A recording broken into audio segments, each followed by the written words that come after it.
Okay, hopefully we're now working with sound. We're having some sound troubles, which is why we restarted the stream. Anyway, nice little intro for us there, me just talking heads at the screen. So welcome to the first ever session of what was I about to say there? What was I about to say there? Nearly. Oh. The first ever session here of Slice and Dice and in the Manylands campaign, which hopefully you can all now hear me for. So a couple of announcements before we start, which have already been through. We're going to do it again. Okay. First thing is, if you've missed our character creation session, you can now see that on our YouTube channel. That's session 0. That'll be up there forever because unfortunately on Twitch it only lasts for 2 weeks before it disappears. So everything's going to be up for you to catch up on our YouTube channel. That's Slice and Dice. Just type in Slice and Dice or Slice and D6 or follow the link on our Twitch page. And the second announcement, which was met with a lot of good stuff from these guys, was Fate Dice. Basically, we have this is the way for you guys to get involved with the campaign and have your inputs by contributing and coming up with your ideas for what you'd like to be on the Fate Dice. Fate Dice could be any kind of apocalyptic event. It could be something as lovely as a tune on the breeze, or something that changes the world in some way for the players and in fact for the Manylands in general. Whatever your imagination can come up with, I look forward to hearing your suggestions. So the ways to get in touch about that, basically use hashtag FateDice anywhere and hopefully we'll pick it up. So it could be on the chat, it could be via our social media accounts, or just posting on social media in general. That's hashtag FateDice. And we'll look forward to that. The first Fate Dice will be rolled after we've had 20 suggestions that will fill up a 20-sided dice. Easy as that. So, without any further ado, because I think we're all hunky-dory and working now, let's jump in with the first ever, the inaugural, the premiere adventure in the Manylands.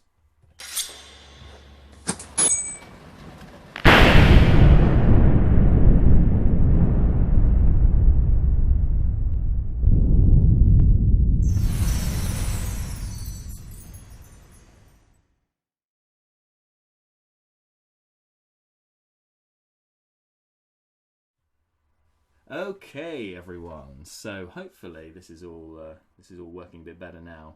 So you can now be seen. Hello.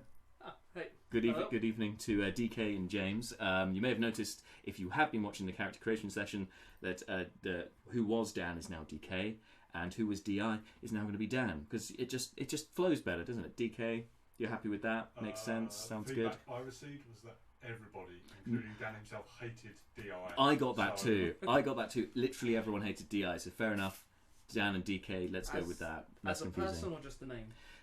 Whatever you like. Okay, good. Yeah, in fact, James was saying before the stream that Dan is now going to be called Dan 2, and you're just going to call him that forever. I've already got that on my phone, so brilliant. That's just a thing. That's what I like to hear. Yeah. Okay, anyway, so that's focusing down, because we've got this lovely map behind us of the Manylands on the screen.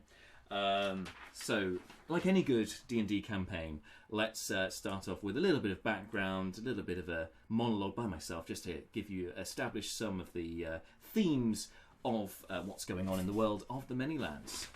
So, in a time of tolerance, exploration, wait a minute, let's give some dramatic music behind it, shall we? Let's use the theme tune as we've got it. Yeah. Because audio has been our selling point so far. Audio has been our selling point. Yes, it has. It really has. Anyway, in a time of tolerance, exploration and multiculturalism, a cold war threatens to catch light. The Dragonborn kingdom of Rachir, once seat to the dragons of old, is locked in a passive struggle with the neighbouring republic of Burikrin, contesting for dominance both above and below the mountains that divide them. The paranoia of Rachiri spies in Burikrin has grown to such an extent that now all Dragonborn are forced to carry documents to prove they are not from the kingdom, and all ships into Rachir are now being blockaded by the Burikrin Republic Navy. But they are not the only ones interested in the mountains and the Dragonborn kingdom. Smugglers look to move their ill-gotten gains across the border. Prospectors and adventurers attempt to plunder the ancient treasure rumoured to have been put there by the dragons, and other dark forces lurk in the shadows for reasons yet unclear. To the north, war is the customary stance.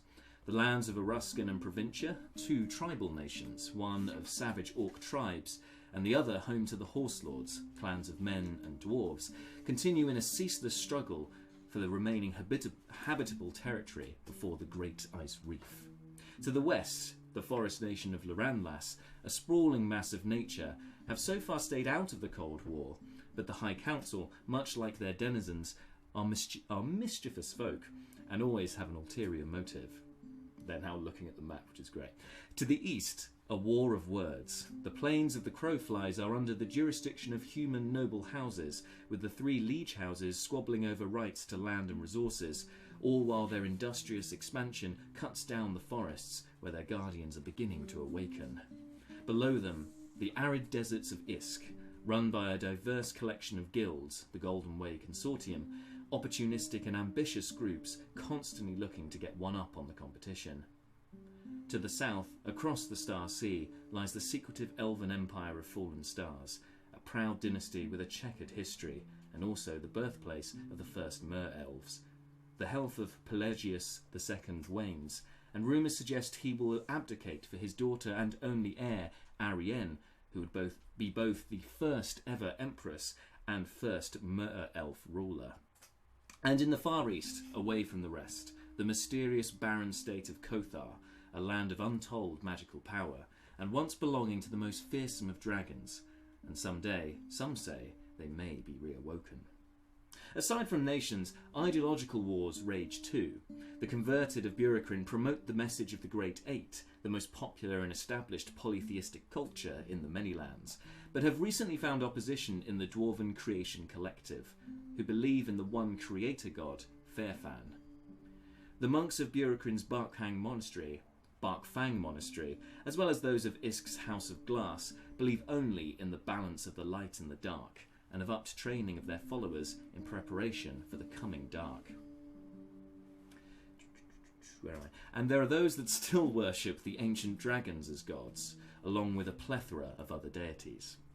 Organisations vie for power: the Golden Guild, the Aelin, the Red Suns, Masons Guild, Alchemists Guild, and Winds and Wings all look to advance their position in the Golden Way Consortium in Isk.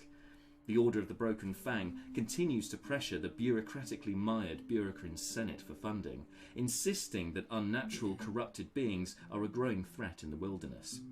The Furbolg of the Crowflies, under the banner of One Nation, seek to protect the forests and push back the tide of feudal humans who oppress them, and no one knows what the agenda of the Red Mages are. All in all, something big is on the horizon of the Manylands. An apocalyptic battle of good against evil, so intricate that in the entire future of the Manylands could be decided by an unlikely group of adventurers. Such things are perhaps beyond Sef, who at this time you've been, you arrived in Burikrin only a few days ago, just off of the shores of Ilurbarak. Yes. Yeah. The city there. Now, you were told by Captain Burns when you landed that Ilurbarak is perhaps a place to avoid, given your heritage and seafaring as a pirate, as it's a known base of the Burikrin Republic Navy, Yeah. and they're pretty good at identifying pirates. So you've been told to give that a wide berth. As such, in your quest to find some likely recruits and allies to help you in your monster hunting, the main road has been the Rack Road, heading north east out of Ilurbarak. So you managed to rejoin the road and head up there. Nothing really happens for the first couple of days as you travel up there. You go pass through a couple of villages. It doesn't seem like anywhere that you'd find any particularly good swordsmen or any particularly good fighters. You do also notice that there are the villages that you pass through aren't particularly well defended. The guards seem to be almost on a shoestring budget. You can't really tell why, but they seem to be very sparse, the amount of guards that you find along your route, which makes your passage actually quite easy. I say from when I was speaking to Captain Burns and when I was coming towards there's more blockades around the port towns, aren't there? So would I guess that the blockades in Brachir, people have been soldiers and such have been taken from the towns, probably most likely towards the more port towns for the blockades and stopping people coming in. Yeah, that's probably. I think you could reasonably deduce that. Yeah, that's quite possibly what's going on. Although, make an investigation check to see if you can get any more information from that. First roll. First roll of the series. Investigation -1. Nat 20 off the bat. 12. A 12. Okay, so with a 12, so as you pass through the villages, you don't pick up on a lot of whispers as you're not there for very long, but you do overhear general murmurings about the border between Richir and Burokrin being apparently heavily guarded, and that's... Is there a border spot other than the main mountains blocking it? Not as far as you know. It seems that the mountains is the natural border between them, and that's probably would be where all the guards would be. That's also where you're heading. So probably a little bit of trepidation en route. Anyway, you go. Time goes by. The first couple of days without notes. Until on the third day, just in the evening, you do come across what you think is somebody. You catch somebody in a cloak, just off of the road, just sort of in the foot of the mountains. And before, as you go to go across to them, if you choose to go across them, I assume you would go and say hello. Unfortunately, they before you can get to them, you are accosted by members of the Burokrin Republic Guard. And so where we pick up with you is, in fact, that evening. So it's a dark and stormy night.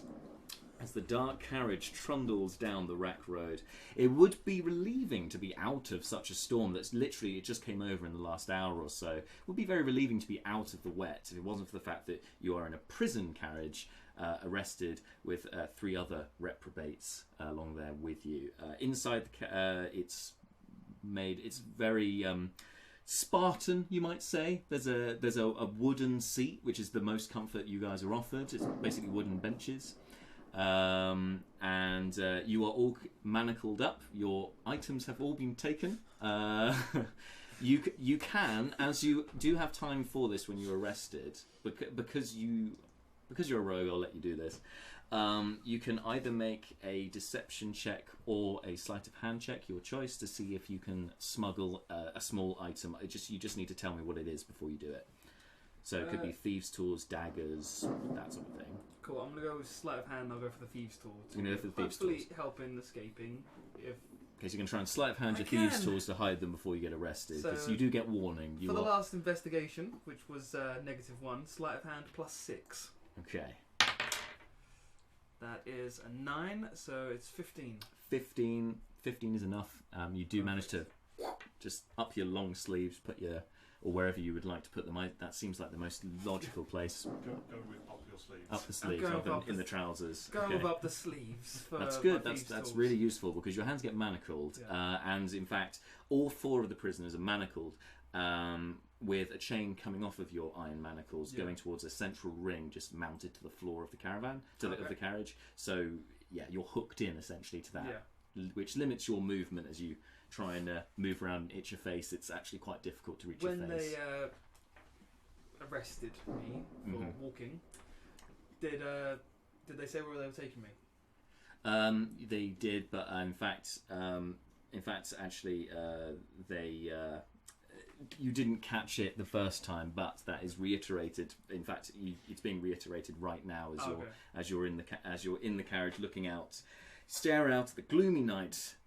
Tuning out of most of this uneasy conversation between and protestations of the prisoners, until you hear one of them, a female dragonborn, a copper dragonborn, with kind of like a feltish tunic, wearing darkish clothing, and it's got a dark cloak and hood, who's been protesting for quite some time to the one guard that's in the caravan with you, just saying, for the last time, I'm a citizen of Burokrin.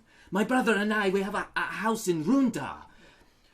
Yeah, I've heard it all before. All right, yeah, blah blah blah. You're a dragonborn. You didn't have documentation, right? When I asked you for papers, you didn't have it. All right. So now I'm going to take you down to Ilurbarak, and if you do have documents, you can get them over to there while you have trial. All right? Is that okay?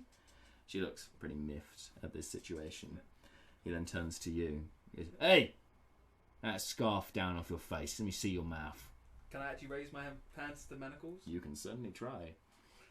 So I'll start to raise them towards it. Yeah, So you can they- reach they it. do You can actually reach your face. Yeah. Yeah, so I go for the scarf and I just literally lower it down and. You can there's- incorporate. Yeah, Okay. there's nothing there. Just my face. Just a general half elf, little pointy ears. Yeah, so it's tucked up a bit higher at the back now, Mhm. but it's just under the chin for the scarf. Because on my face. I should say, Seth normally has quite a big, is it reddish sort of scarf? Yes, you've got? I've got a red scarf tucked into my jacket. So the red scarf usually just goes across the mouth there and just across the ears, so you can still see the top of the ears. So it's easy to see half elf from the top of the ears. But yeah, Right. it usually just covers bottom of the nose, top of around the mouth. Basically like Kenny from South Park. You're like, no, maybe not.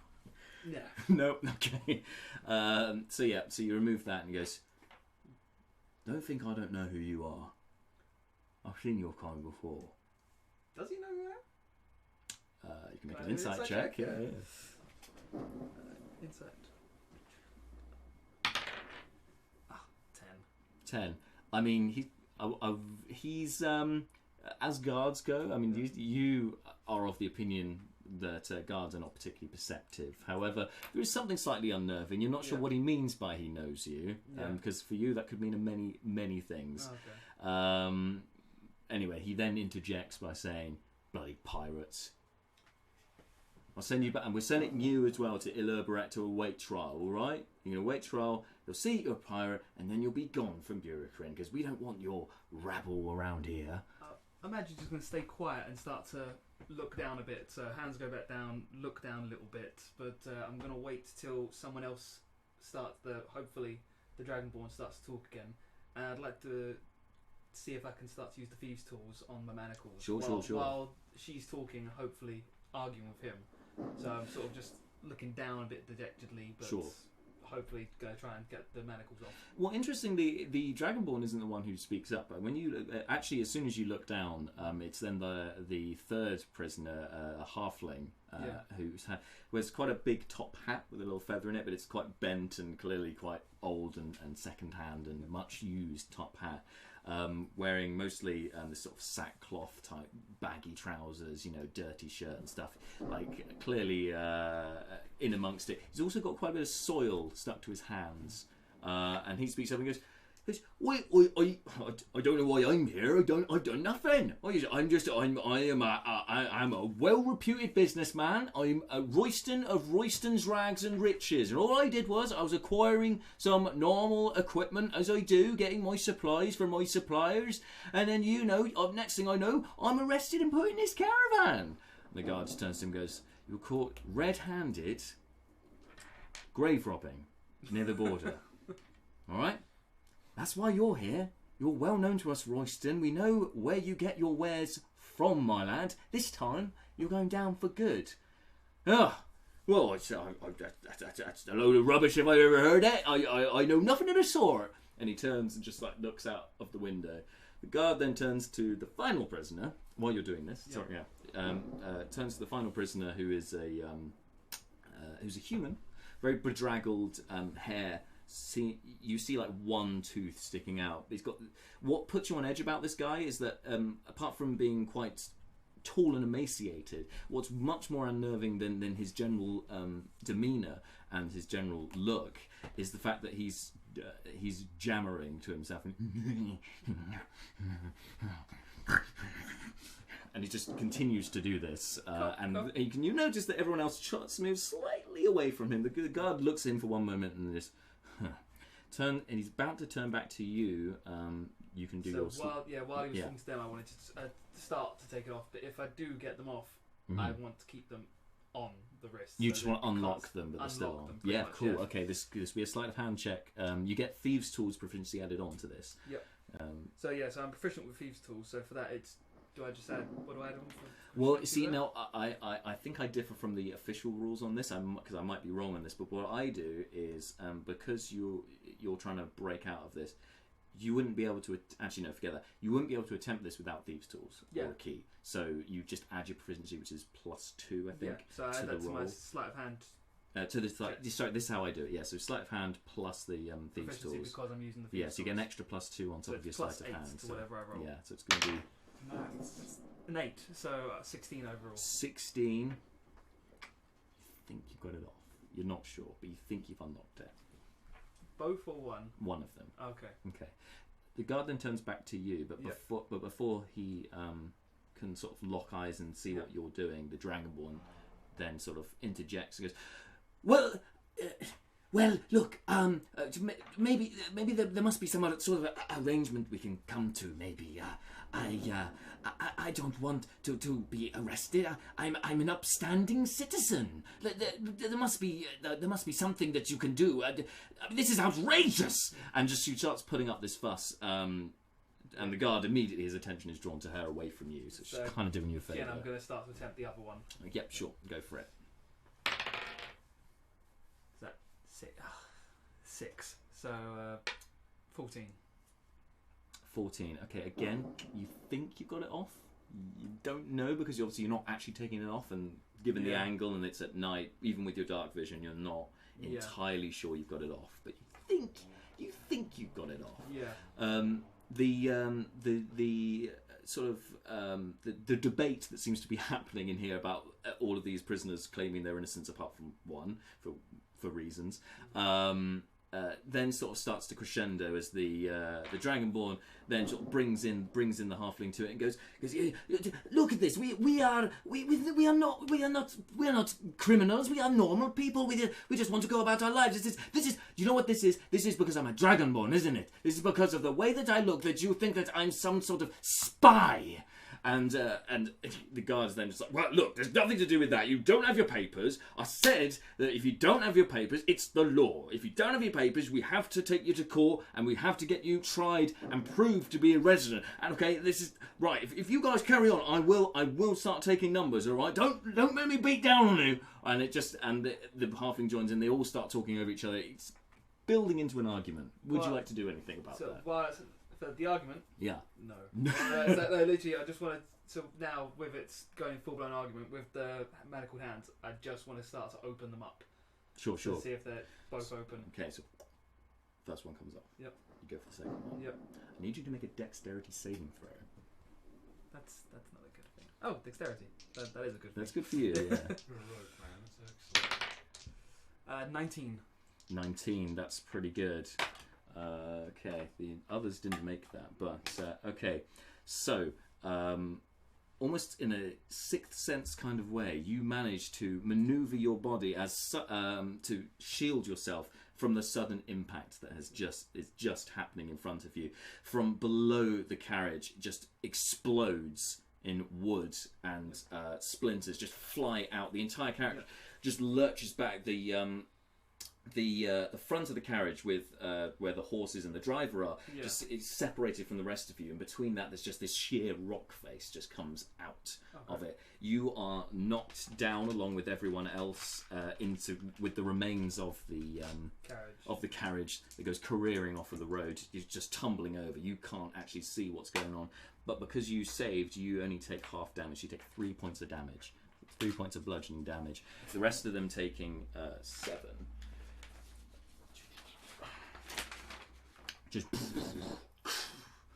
could you open up the board to the tab 1, please? This is the Art Attack version of. Here's one I prepared earlier. Do you want Both pages, please. Both pages. Okay, how do you want it? Anywhere on the board's fine. That'll do. That's good. Those out the way then. Okay.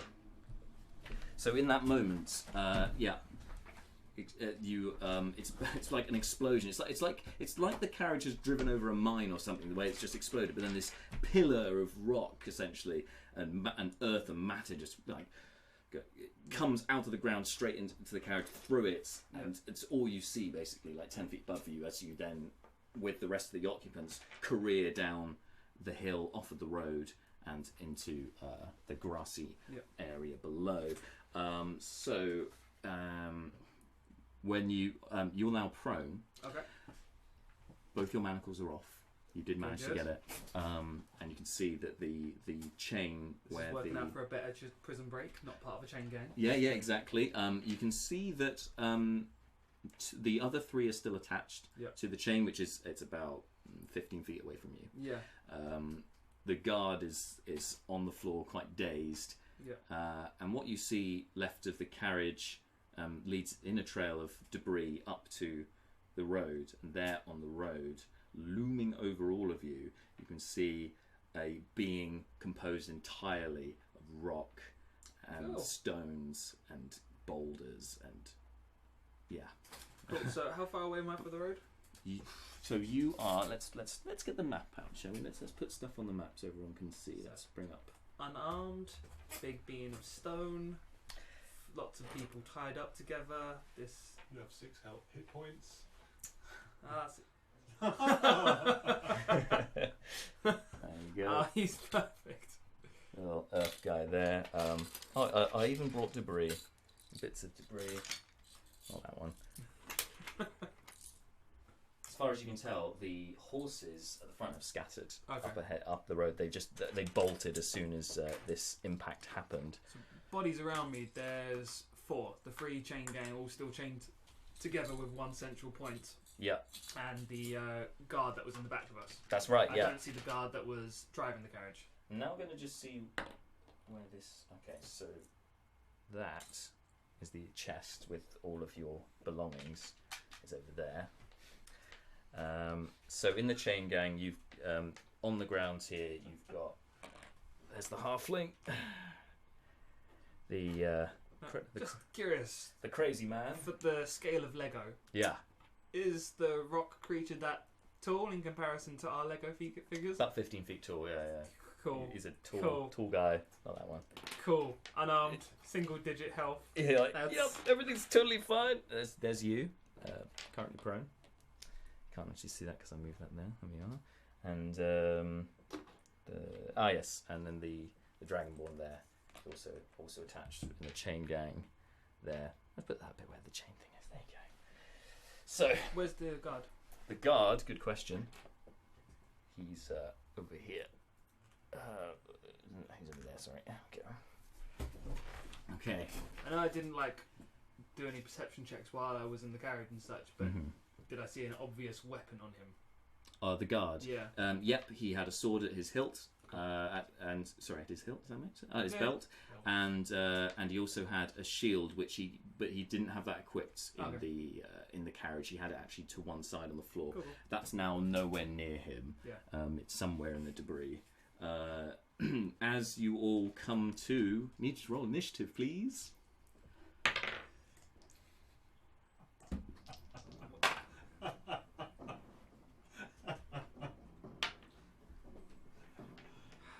What's your alternate? For when Seth dies? Oh God, isn't that bad? Cool. What did you roll? My initiative is 6. 6, and in fairness, that's better than some. So is it better than him? No. It's not better than him. Where did I... Ah, there it is. I need this. I need my monster manual. Because that thing's going first.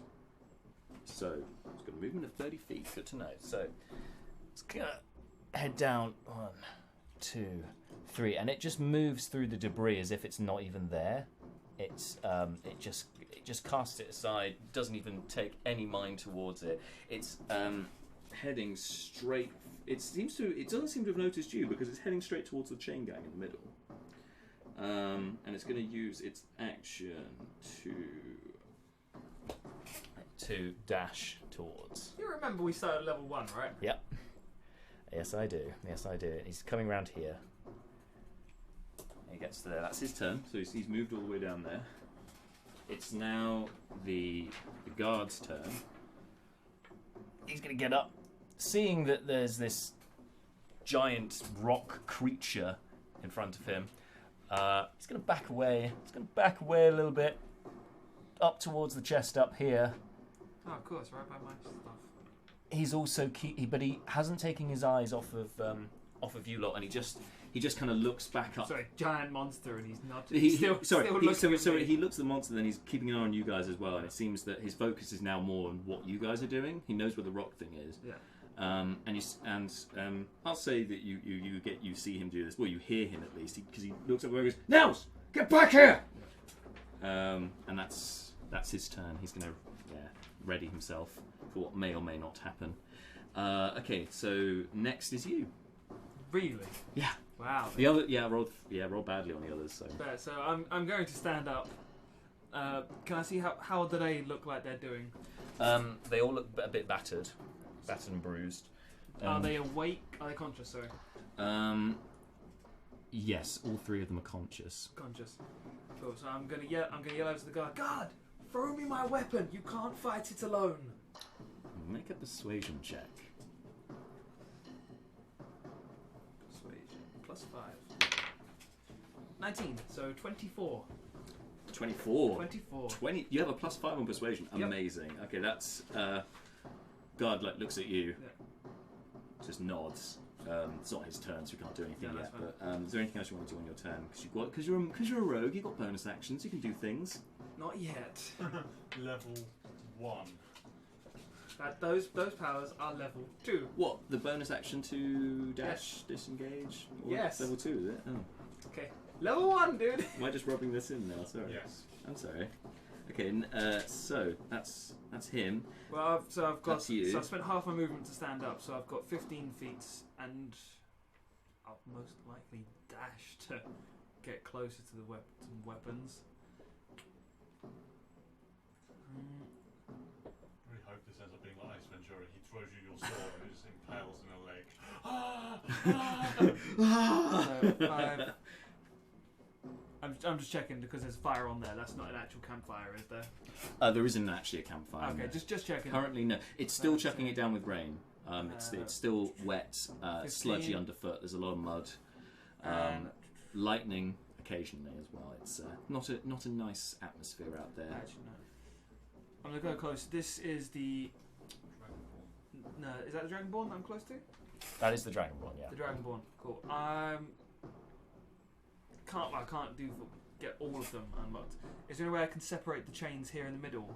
Because it was just interlocked, wasn't it? So there's nothing there I can. No, it's just attached directly to the to the ring. So if I try and do a slight try and pick the locks on her manacles, can I get them both with an action?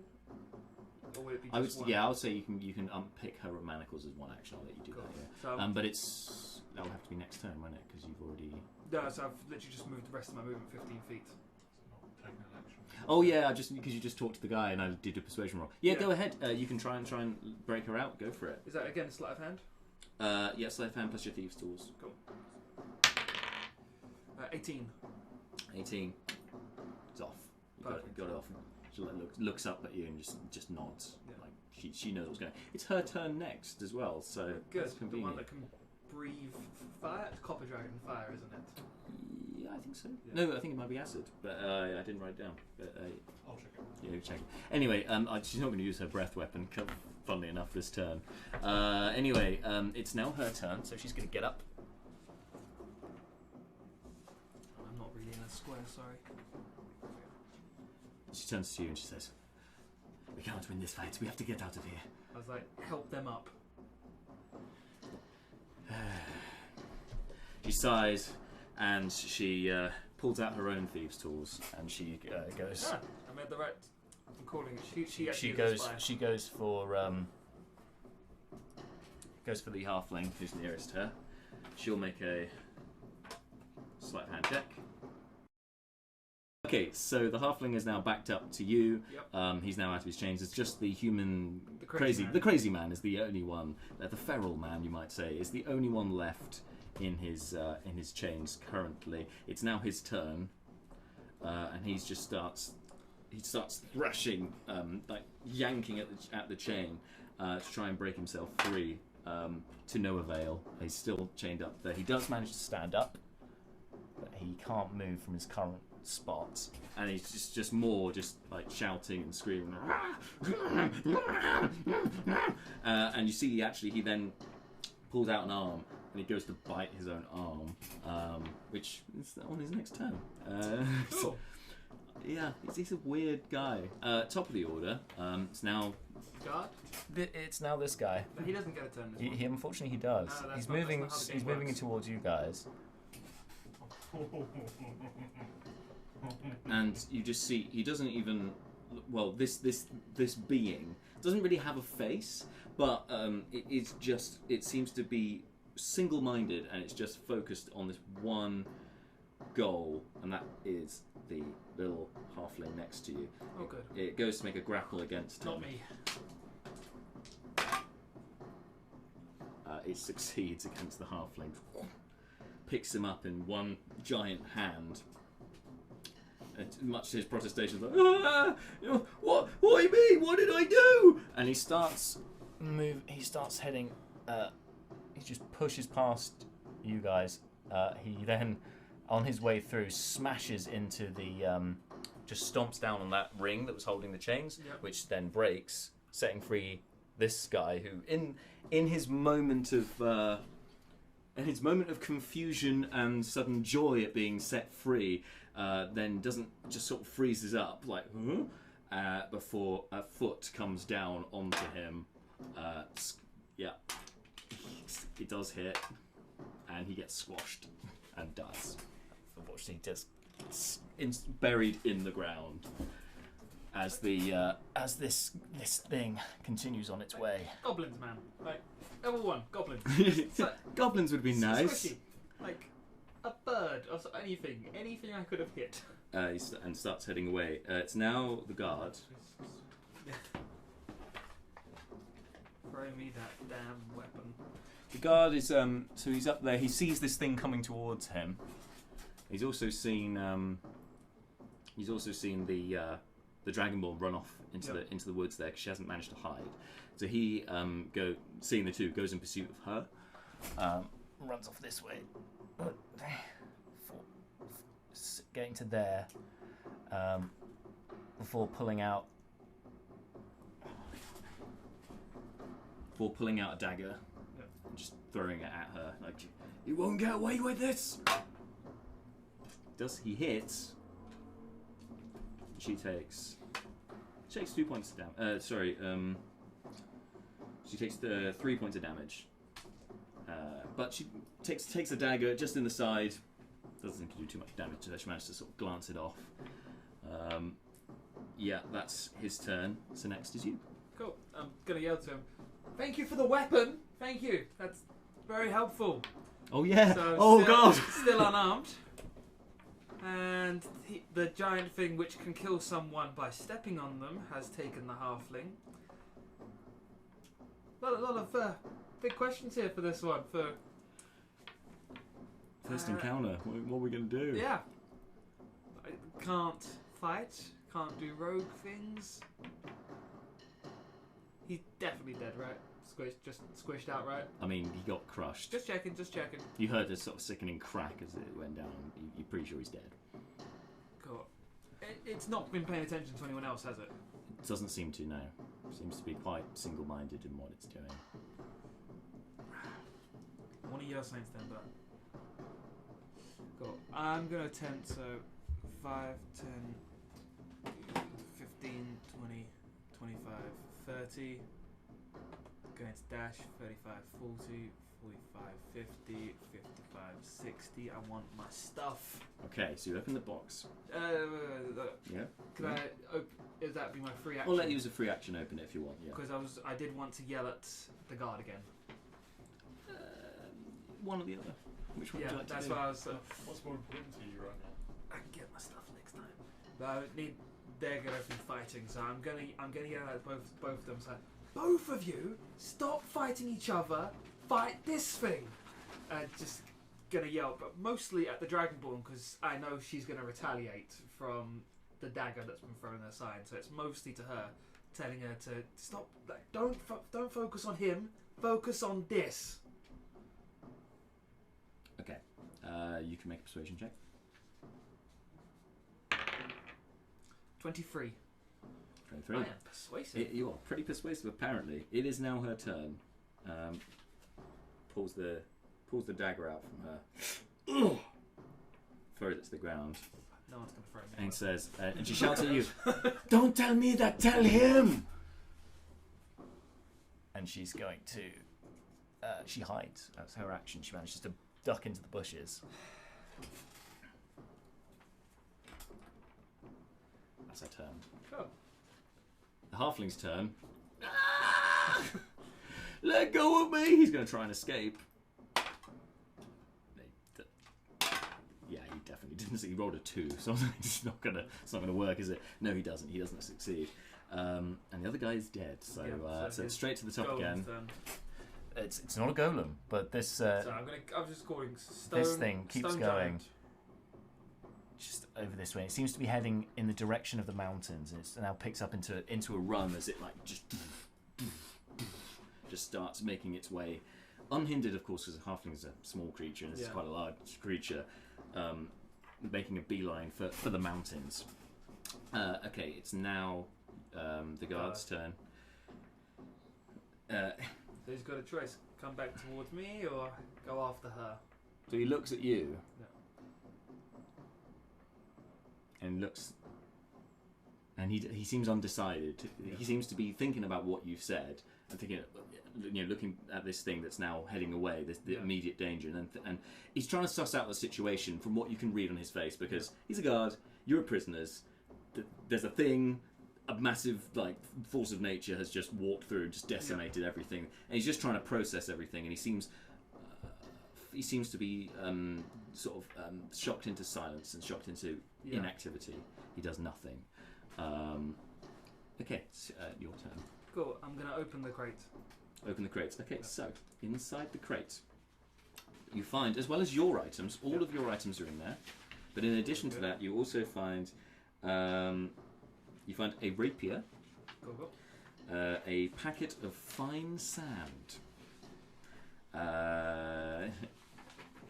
Not just those though. But wait, there's more. There's shit in here. There's more besides dirt. You find wow. 10 bottles of crimson liquid. Unfortunately, all 10 of them have been smashed, and the liquid is just all over all over this chest inside. There's a gemstone, very dark gemstone, very dark, almost just complete black. This particular gemstone, a rudimental hand axe, wooden handle, looks like it's been chewed quite a lot. I can guess who that is. And lastly, at the bottom, a finely crafted bone horn. Okay. Which items did you want to take, or did you want to take all of them? Well, I take mine. So I'm assuming. So I've got a very dark blue jacket on for my. So it's long dark blue jacket. I assume most of my items were kept around. I've got like a large leather belt which goes around the side for my items and daggers. So I'm assuming the whole belt's in there. So I'm going to take that out, reattach it, make sure I've got the little bits and bobs. I'm assuming this is no longer a free action to No, that'll be an action to put do on the that. full belt. So I'll take. It's surprising. I'm going to leave the chewed hand axe. You're going to leave the chewed hand axe. Fair enough. Yeah. And Not for everyone. I'll take the gemstone, the rapier. I don't know why I'm taking the packet of fine sand. There's something about it that just calls to you. And what was finely crafted? Oh, is it horn? Yes, a bone horn, finely horn. crafted from bone, like probably goat's horn or something like Cool. that. So I've got my rapier on my right, my short sword on my left, 2 daggers behind my belt. I'm going to attach the rapier just to the side with my short sword. The horn just below my right hand rapier, and the other stuff I'm going to tuck inside my leather belt. So with that being my whole action and the free action to open it, I'm going to start to walk over to the guard. From there. Okay. 5, 10. Is it difficult terrain to get over this part here? Yeah. To get over the 20, wreckage, yeah. 25, 30. Cool. Yes, sir. Okay, great. It's then the Dragonborn's turn. She leaps out from the bushes as the guard turns to face you, she sort of appears from behind. You see this in the night. If it wasn't for your dark vision, you wouldn't have seen this. She pulls out her own dagger and goes to slice his throat. Yeah, it's going to hit. So with sneak attack, I don't think I need to roll this. I'm pretty sure he's going to die. But I will anyway for dramatic effect. It wasn't a very good roll, I'm but seeing it's some ones and twos for the dramatic yeah, effect. ones and twos and threes, but 10 damage is still enough to kill him. It's enough to kill me. And just Blubbering, just blood, just spitting out of his neck. This guard just slumps to the ground. I was about to develop a buddy cop relationship with him. Oh well. I'd say combat is now over as that thing just continues on its way out. Cool. So she's now sizing you up and just looking directly at you. Yeah. And she says, "What the hell was that?" I've never seen anything like that before. Why did it take the halfling? What was his name? Royston? Something like that? Yes, Royston. Yeah. He's known as Royston the Bag. The bag? The Bag Man.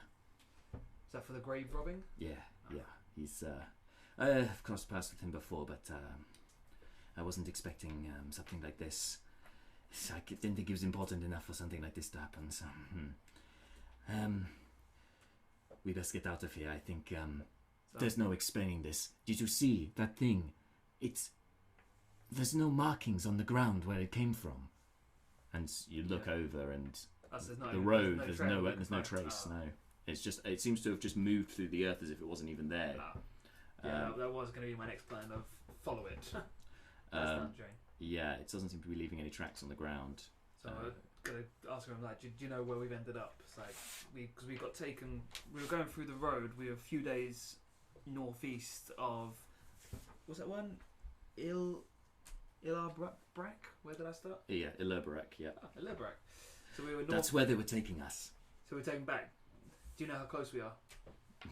Days away from here. I can tell you where you are, but first, she points the dagger at you. Yeah. Give me back my stuff. What stuff? No, let you. From the box. The rapier. Rapier. That's fine. So I take back the second rapier. I hold it by the. She takes it very quickly from yeah. you. Good, then we are agreed. We are we're on the Rack Road. We are. I think there's a crossroads not far down that way. I don't know about you. Don't follow me. I'm heading back home. Is home in Rachir? Perhaps we'll meet again. And she just heads on the road north. Starts heading away from you. I don't know why I'm doing that because I actually turned off that map, but I turned off the camera for that. But she's gone. If someone turns up, I'm taking credit for all of the murder here. Just be like, yeah. So you're now. Don't want to mess with me. So you're now alone with 2 corpses and the wreckage of a carriage. Cool. I don't even know why I was here in the first place. So I'm gonna. Do you want to? Well, what do you want to do? I'm gonna check his body for anything he's got on him. The guard or the guard? The guard. I'm assuming crazy eating arm man had nothing left on him I because mean, I found his chewed axe. You could check his loincloth. No, I'm just kidding. I'm gonna survive without checking that. Okay. So I'm gonna check the guard, see what he's got on him. Could be 100 pieces of platinum in there. You never know. I'm gonna pay not to do that. So you can check the guard, so make an investigation check. 13. Okay, so in addition to the obvious, so he's wearing mail armor with a helmet, with a tabard of blue and white, which is the signature colours in chevrons, blue and white chevrons. The signature colour of Burekrin, it's in fact the same as the flag, and just like the flag, with the 2 golden mountains representing the unification of the 2 races, the men and the dwarves, finding their way through, because Burekrin is dwarvish for the way through. There you go. Does he have anything like soldiers have like dog tags sort of thing? Is there anything that would be like a medallion with the symbols of? No, you see on his arm signature of rank. You can see that he is a corporal, so not a high-ranking soldier at all. You find a coin purse with 20 silver pieces. I profited from this. You've looted a corpse. And in addition to that, there's a day's worth of rations. That's it. Still, I don't know how far I am taking the rations. Yep, sure. Take the rations. I'm sure you don't want to check crazy gnawing guy. As part of your investigation check, you also do find one other piece of wreckage which is a bit unlike the rest of the carriage. It's actually it's wood like the rest of it, but it's a sign that's just it's kind of the sign is hanging off of this bit of wood. It says one word on it. It says "in," and it's pointing down the road. Is this the Jurassic Park thing where the sign's been turned around and I'm about to go the complete? You can inspect it in some way if you like. You want to make a perception check just to check it. Just a perception check. That's a natural 5. Perception, so it's 7. You suspect this may be the wrong way around. But you did roll low, so you may be wrong. You're quite suspicious of this particular sign. As long as it's pointing one way down the road, I'm going to start to follow it. Before I do, the point where the golem stone giant exploded from the ground, can I take a look around there? Yeah, go for it. So it was sort of there in the middle of the road, wasn't it? Yep. I'll say, as you already rolled a perception check, you can use that again if you would like. Or you can roll and see if you get better. It was like 13 or something, wasn't it? So yeah, I'd like to roll it again. So I kind of literally want to investigate. Oh, sorry, investigation, yeah. Yeah, the exact circle sort of that it go for it, yeah. Have a scout around there. Quite quickly. Have a look around that dirt and bits of stone, because they Bureaucran do have stone paved roads, so it's gotten worse. 6. Okay, you find nothing out of the ordinary. You're basically hitting this paved road and just like trying to find like a crack or any, and there's nothing. It just seems completely perfect, like it hasn't been disturbed at all. Cool. One of the things I took out of the box was my notebook, so I'm going to take that out and just write in what happened with the golem before I go. So just say, Stone Man came out, like how he exploded at the ground. Nothing left when he moved, sort of thing. It's very strong. It's still raining at this time, so you would have to go under shelter. But yeah, you can do that. Yeah, so I'm going to write in. I'm going to head the way that the sign is pointing. Cool. You start heading down towards the inn. Okay, so sometime later, the rain is still continuing. It's not as heavy, but it's still continuing. A few hours down the road, you come to a crossroads, and on that crossroads, you find one quite large, long building. It's unlike a lot of Bureaucran architecture, which is a lot of marble and white stone, very grand, tall buildings. This looks a lot more new, and it looks to be partially made of clay with the upper floor made of wood. It looks like a much newer build than the stuff that you would normally come across in Bureaucran. It's a long, low building, and a bluish glow and raucous laughter seem to be coming from indoors. Through the main door, but before that, in front of the door, you see quite a tall, broad half-orc, who seems to be having a discussion with a dragonborn, a black dragonborn this time, in full plate armor. They seem to be having some kind of disagreement. Can I, as I'm walking towards them, assuming they're near the entrance of They're standing directly in front of the entrance. Yeah. Okay, so gonna walk over, going towards them. So I've got my tricorn hat back on, so as I start to walk towards them, go to move inside, I'm going to take that off and just go, "Excuse me, gentlemen." So I attempt to move past. Okay, you attempt to move past. The orc immediately blocks your path and goes, "Hey! Yeah. Look, we don't want any trouble in here, okay? Right? There's no fighting. Well, I mean, you can fight, but don't, no weapons, okay? If you start using weapons, you're out." So I've got my hat in hand, and I'm just going to do that sort of attempt of like tipping my hat to him. It's like, no problem at all. There's been a few murders here recently, and we don't need any more. Don't want any more authorities coming in here, okay? That's no problem. So the murders inside here or outside? You can do the math. Just checking. I'm just going to actually ask him the direction I've come from. which way was it? Like, have I? So you've come from the northeast. So if I've come from the northeast, You're kind of heading downhill. The golem was heading north when he was going. Sorry, you've headed southwest. Sorry. Yes. Then the golem's headed north. So the golem's headed north. Away from him. So with that path, it was heading towards the Regaga Mountains. Oh, the Rack Garret. The Rack Garret Mountains. So yes, that's where I was headed. Yeah. Cool. Just wanted to get. Sorry, yeah. Tracks. The and the Dragonborn that you came across, she went to the east towards the foothills. Cool. Yeah. So he then nods. Yep. And pulls back. He's quite a tall. Although he's quite a tall and broad half orc, he's not as muscular as you were expecting. You come across orcs and half orcs, or you know of them at least. Yeah. And they're quite brutish. This one, not so much. Seems quite refined. Short back and sides. Yeah. Slick back hair.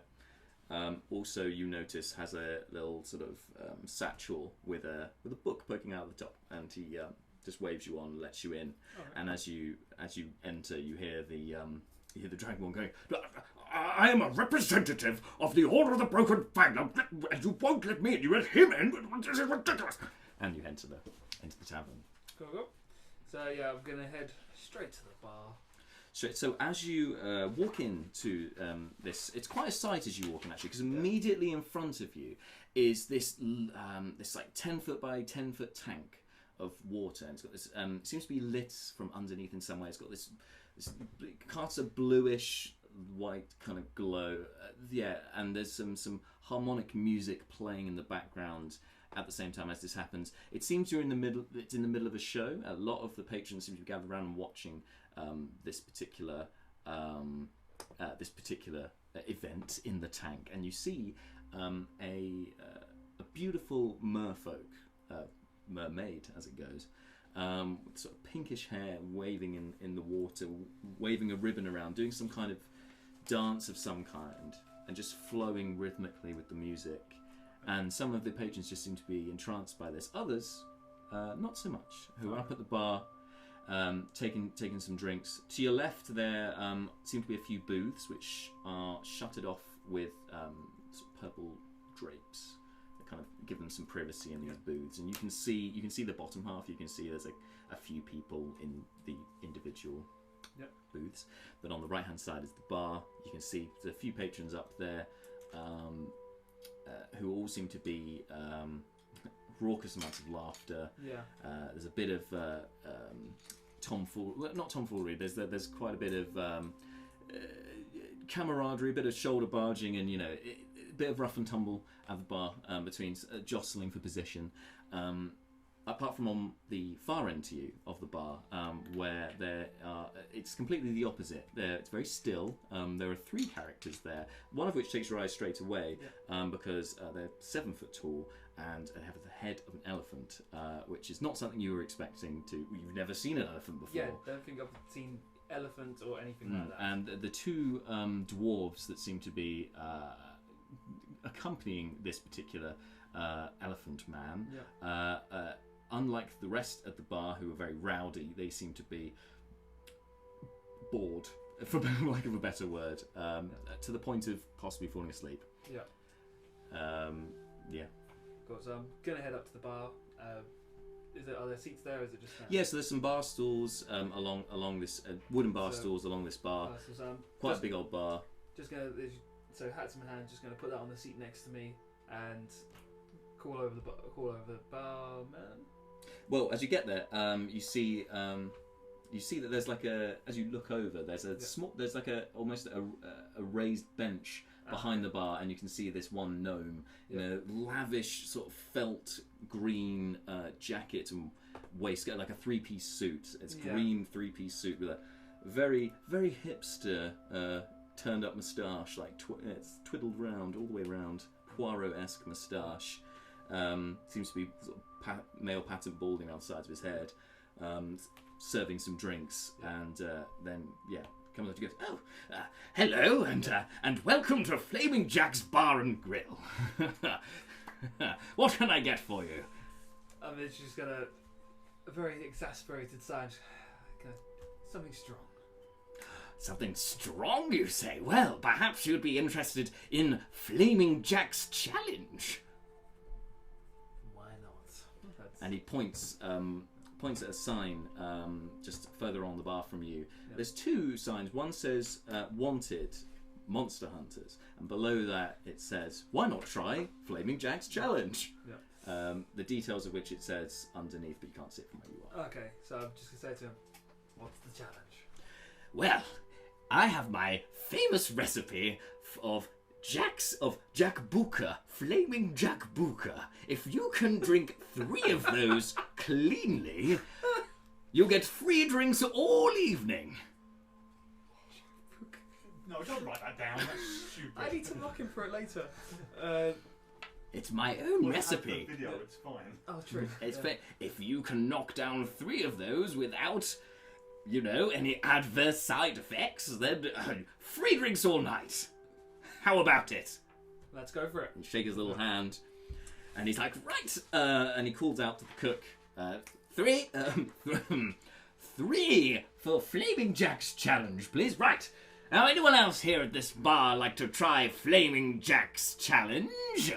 And the dwarves with the elephant man just turn around and go, aye, I'll be good. Yeah. Give us some. Hey, elephant man, you want some? No. But thank you. And the one who hasn't spoken out, the 2 dwarves, then sort of whispers, do you speak Dwarvish? I don't do speak dwarf. You speak Dwarvish, so you hear him say to the other one in Dwarvish, bloody elephant. It's a bloody elephant, don't drink with us. What kind of guy is he? Excuse me, friend. I think you'll find that's Loxodon. Elephants are a somehow tangentially related species of animal. Very similar in appearance, I'll grant you, but we are different nonetheless. And I would prefer if you didn't use the derogative of my species. But otherwise, yes, I have a quite gentle constitution. I really do not feel that this would be conducive to my insides. Plus also, I raise my trunk. If they're going to be on fire, it's best not to get involved. The one who spoke first in common, you take him in at this point, bald-headed, bare-chested, lots of tribal tattoos and sort of this very angular geometric shapes tattooed into him, and his colleague with him also similarly but has quite a bit of hair and a bit shorter. And this first one, he just folds his arms and just looks up at you and goes, "He don't like you." I don't like you either. Common or dwarvish? In common. Oh, I am sorry to have offended. I will, and I assume I've got some sort of beverage with me. Yep. Whatever you were drinking. That up, You got a little ale, sort of probably. Grab my pack and leave the table and head over towards the bar. Okay, so you head towards the bar, yeah, and awkwardly that's also where they're heading to get some drinks. But I'm guessing you're going to move aside and let them. They're heading towards where you are. Yep. You're going to go to the opposite side of the bar, presumably. Okay. Okay, cool. So a few moments later, laid out on the bar are 9 shots Of Jack Booker? of Flaming Jack Booker. They're not flaming at this point. This kind of this greenish black viscous fluid you see as he kind of spills it on his way over. You can see it moves in there. Very full Jack Booker. Yeah, very full, and it's yes, it doesn't not as free flowing as water. It's a bit slower than that. So, like I said, viscous fluid, lovely. And he then sort of pops a little coffee bean on top of each of them, and then strikes up a tinderbox and sets all of them on fire. And goes, right, okay, who's first then? So I'm just going to. It's like, do I drink it on fire? I mean, you can. There's no reason why you wouldn't. You can blow it out, of course, if you're chicken. And he twiddles his moustache as he says this, looking very excited about this. So before I take my drink, it's just gonna go to the dwarves. Just go, cheers. So, Cheers. and I'm just gonna hold a split second back until I've seen them drink theirs on fire. Okay.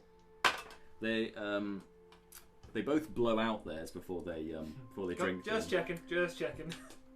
And the so the one with the blackish hair, the slightly shorter one takes. He just gets a whiff of his one. He's like, no, fuck, that's not for me. Oh no. Oh, I'm afraid one person's out already. The second one. I'm made of the strongest stuff. Gonna blow mine out. Take that shot back. All right. Make a Constitution saving throw. Sorry, Constitution check. Apologies. A Constitution check. Oh, same thing. 8. You try to hold it, and it's just you just feel this burning sensation throughout your throat, and it doesn't hit you at first. It feels warm when you first drink it, and then just in a matter of seconds, you just feel it's like being in a chamber. Before like fire just shoots through a very small space, and basically that coming out of your throat. I can keep it down though. You keep the drink down. You're not sick, but you do splutter a bit. Oh no! I'm afraid that's not a clean drink, sir. Unlucky. Would you care for another one, my dwarven friend? Hey, go on then. And he just necks the second one. He just eyeballs you and he doesn't even flinch. That's how a real dwarf drinks. You elvish pansy. So challenge is over, but I've still got my 2 drinks. You've still got 2 take drinks. my next one, blow it out, take that drown. That's another Constitution. He's still going. Oh, 7 again! Son of a 8. Again. And this time it hits you even worse than the first time. Your speech becomes quite hoarse now. So you got a bit of a husk. This dwarf isn't one of the other players' characters, right? Nope. Cool, I'm gonna kill him later. Just. Hey, you're not dealing with just any dwarf, my friend. And he goes for the third one, and okay, he necks that as well. I hate him.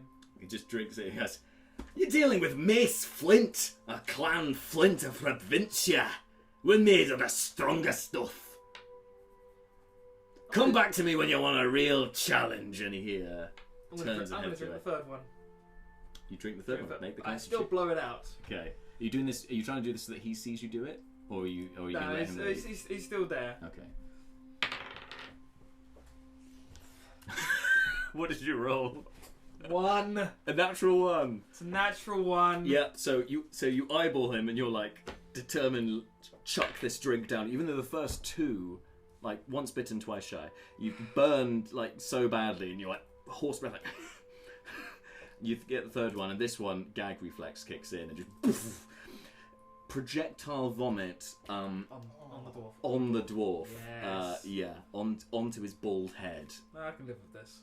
And he just stands. I've lost, but I've taken them down with me. Turning into a very dark purple around his face. I see this. Yep. You're at the other end of the bar. How far away is that tank of water? Tank of water?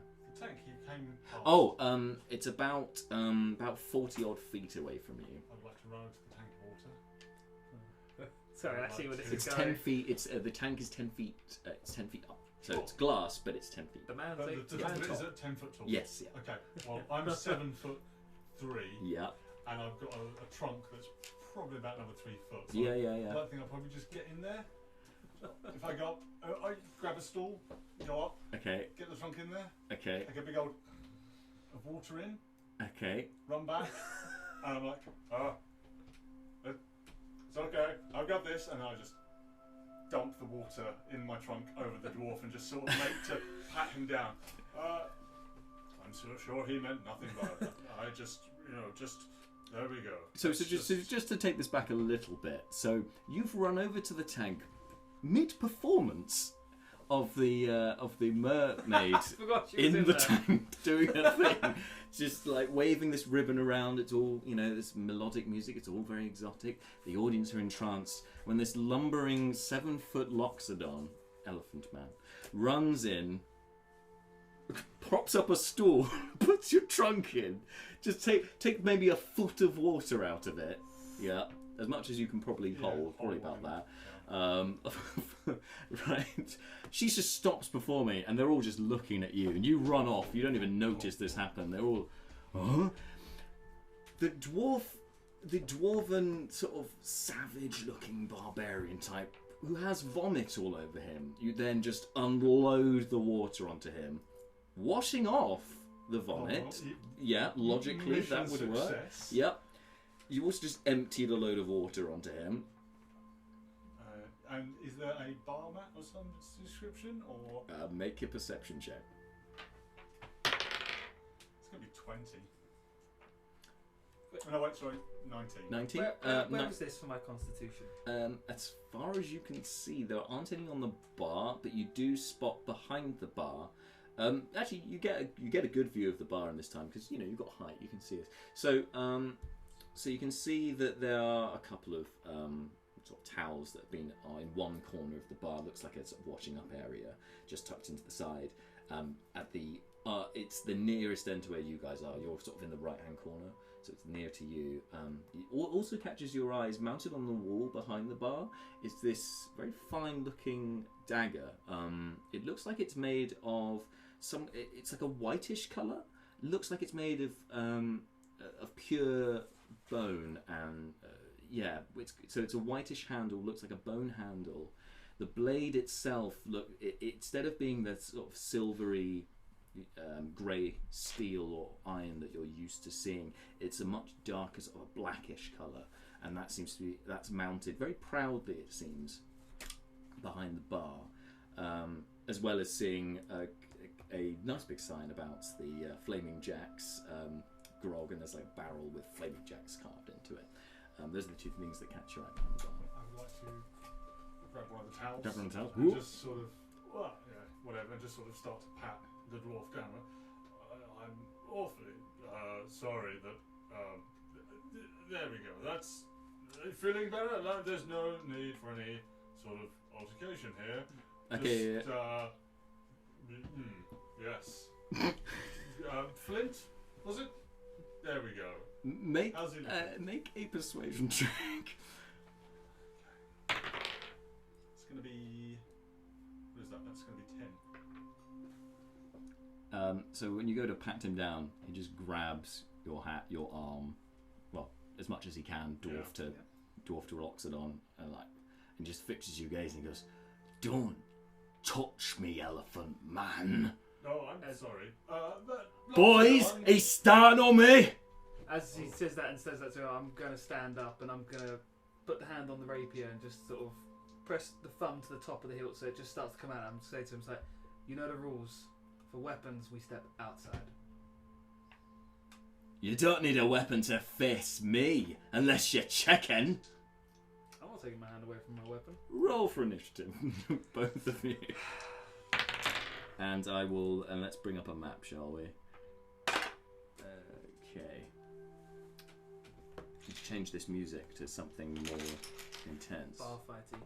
Do you have a page for bar fights? I don't have a page for bar fights, but what I do have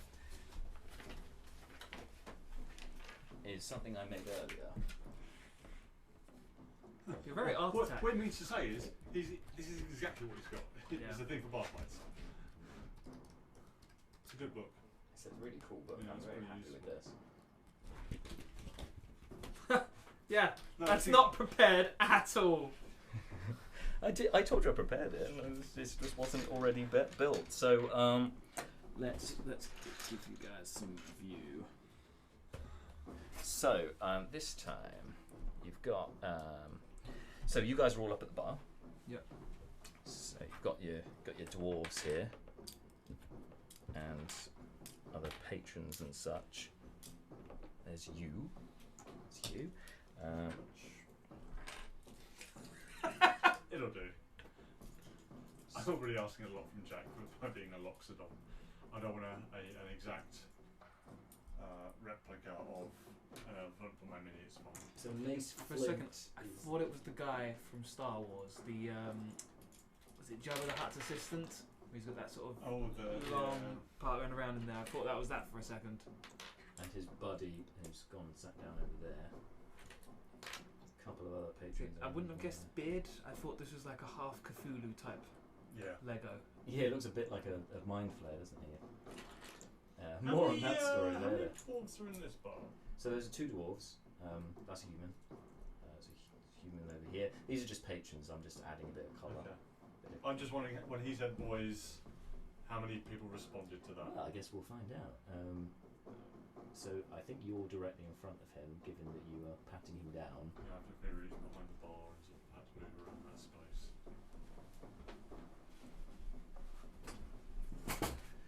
Okay.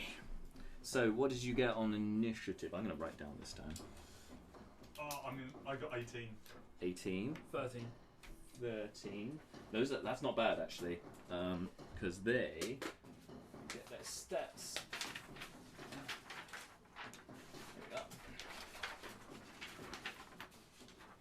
There we go. Okay, so I feel like you don't really want me to ask them to step outside.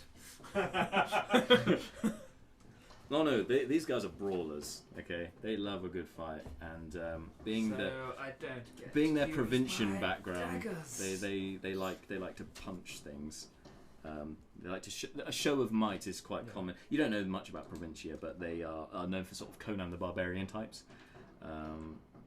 Okay, so for initiative, so you said 18 for Malar. Yep, 18. Okay, and what was it for Sef? Sorry, 13. 13. Okay, so Mace got 16, and his guys got 11. So, okay, so that means that it is it's you to go first, sir. So how many people have responded to his call to arms? You can make a perception check as a free action if you would like. It's going to be perception. Good answer. 17. Thank you. 17. Yep. Okay, so you see on the table nearest to you, the two there look like his guys for sure. Okay. Quite a lot of eyes are on you, given that you have interrupted a performance. And yeah, so aside from those, it's hard to tell. Especially, it's kind of dimly lit in there. There's some drift globes hanging from the ceiling, but it's hard to make out individual faces from where you are. I would like to, friend. There is no need for this. Let me buy around and we can talk as adults should. Loxodon to dwarf. I apologise for this. Make a persuasion check. 6. He just seems to get more enraged. You see his beard kind of trembles. As Is that my action?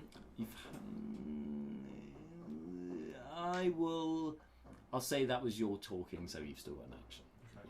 Yeah. What I want to do is, if it looks like these guys are still going to fight, I'm going to hold a spell. Cool. What spell are you holding? Bane. Bane. Okay, and who are you going to be directing it at, or what would be the trigger? Sorry for that. So if one of these 3 guys threatens violence at me, any one of the 3, or indeed this guy that I'm trying to help out here. Yeah. Nobly trying to help out. And I can target up to 3 creatures with that.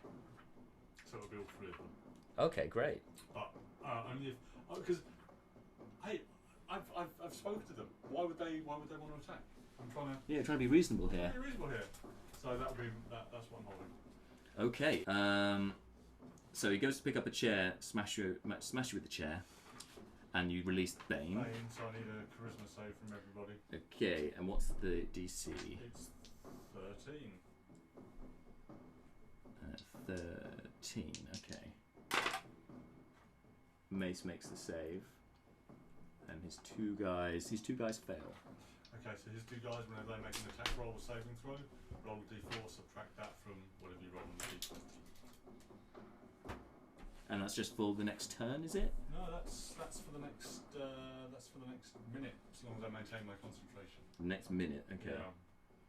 Yeah. Well, we'll see how that concentration goes, because you're just about to get hit by a chair. Give him the chair! So, making it as an improvised weapon, which they could do as an unarmed strike. Great. So does a 18 hit? Yeah. 18 hits. So Is the armor class? Oh, I'm not holding the shield. Ah, Why would I be? true. okay, so you take 5 points of bludgeoning damage as your hit just hits right full on in the face with the chair, and then he also then grabs your trunk. You are now grappled, just like that. Yeah, and he's got you in his grasp. Seth, what are you going to do? Cool. So I'm gonna change from the hand on the rapier to hand on a dagger, and I was wondering if I could make sleight of hand to, like I said, with where we are now. We've got the bar here, him there, the guy there. Can I get the dagger out stealthily without? I know the entire bar is looking, but I don't want it to. So basically, what I want to do is pull the dagger out. I'm gonna put my hand on his shoulder, and I'm going to come close to him. I was like, let's not escalate this any further. Holding the dagger towards him. Right. And then I'm actually, for the free action, I want to intimidate, threat, but I want to. So you're going to use the dagger to intimidate him. Yeah, essentially. I want You're to poke him in the back hold with it. So it's pretty much right at the kidney at the side. Yep. But I'm gonna hold the action. If he goes to do anything, like if he goes to move in any aggressive way, I'm gonna stab him. Okay, make an intimidation check, and I'm going to say with advantage, because that's a very good way of intimidating somebody. So 21 and natural 20, so 25. Oh, now is that the Can't first natural drink, 20 but in I the can game? threaten. Apart from me, I rolled the first natural 20. My guy can't drink. He not that perceptive, but damn, he can threaten people. Damn, he's good at knifing Yes, people. you've given me a scenario that the knife can come out. So, okay, so at this moment, it's not his turn. You don't know what's going to happen, but you see that his expression changes just from behind him. You can see it. Yeah. He is surprised by what you've just I've done. probably moved to sort of just there, so that it's as hidden as. I would say you're probably behind him. Actually, you've probably come all the way I've around probably behind just got him. to here. So I'm trying. The dagger is as out of sight as possible. The hand's friendly on the shoulder with the whisper.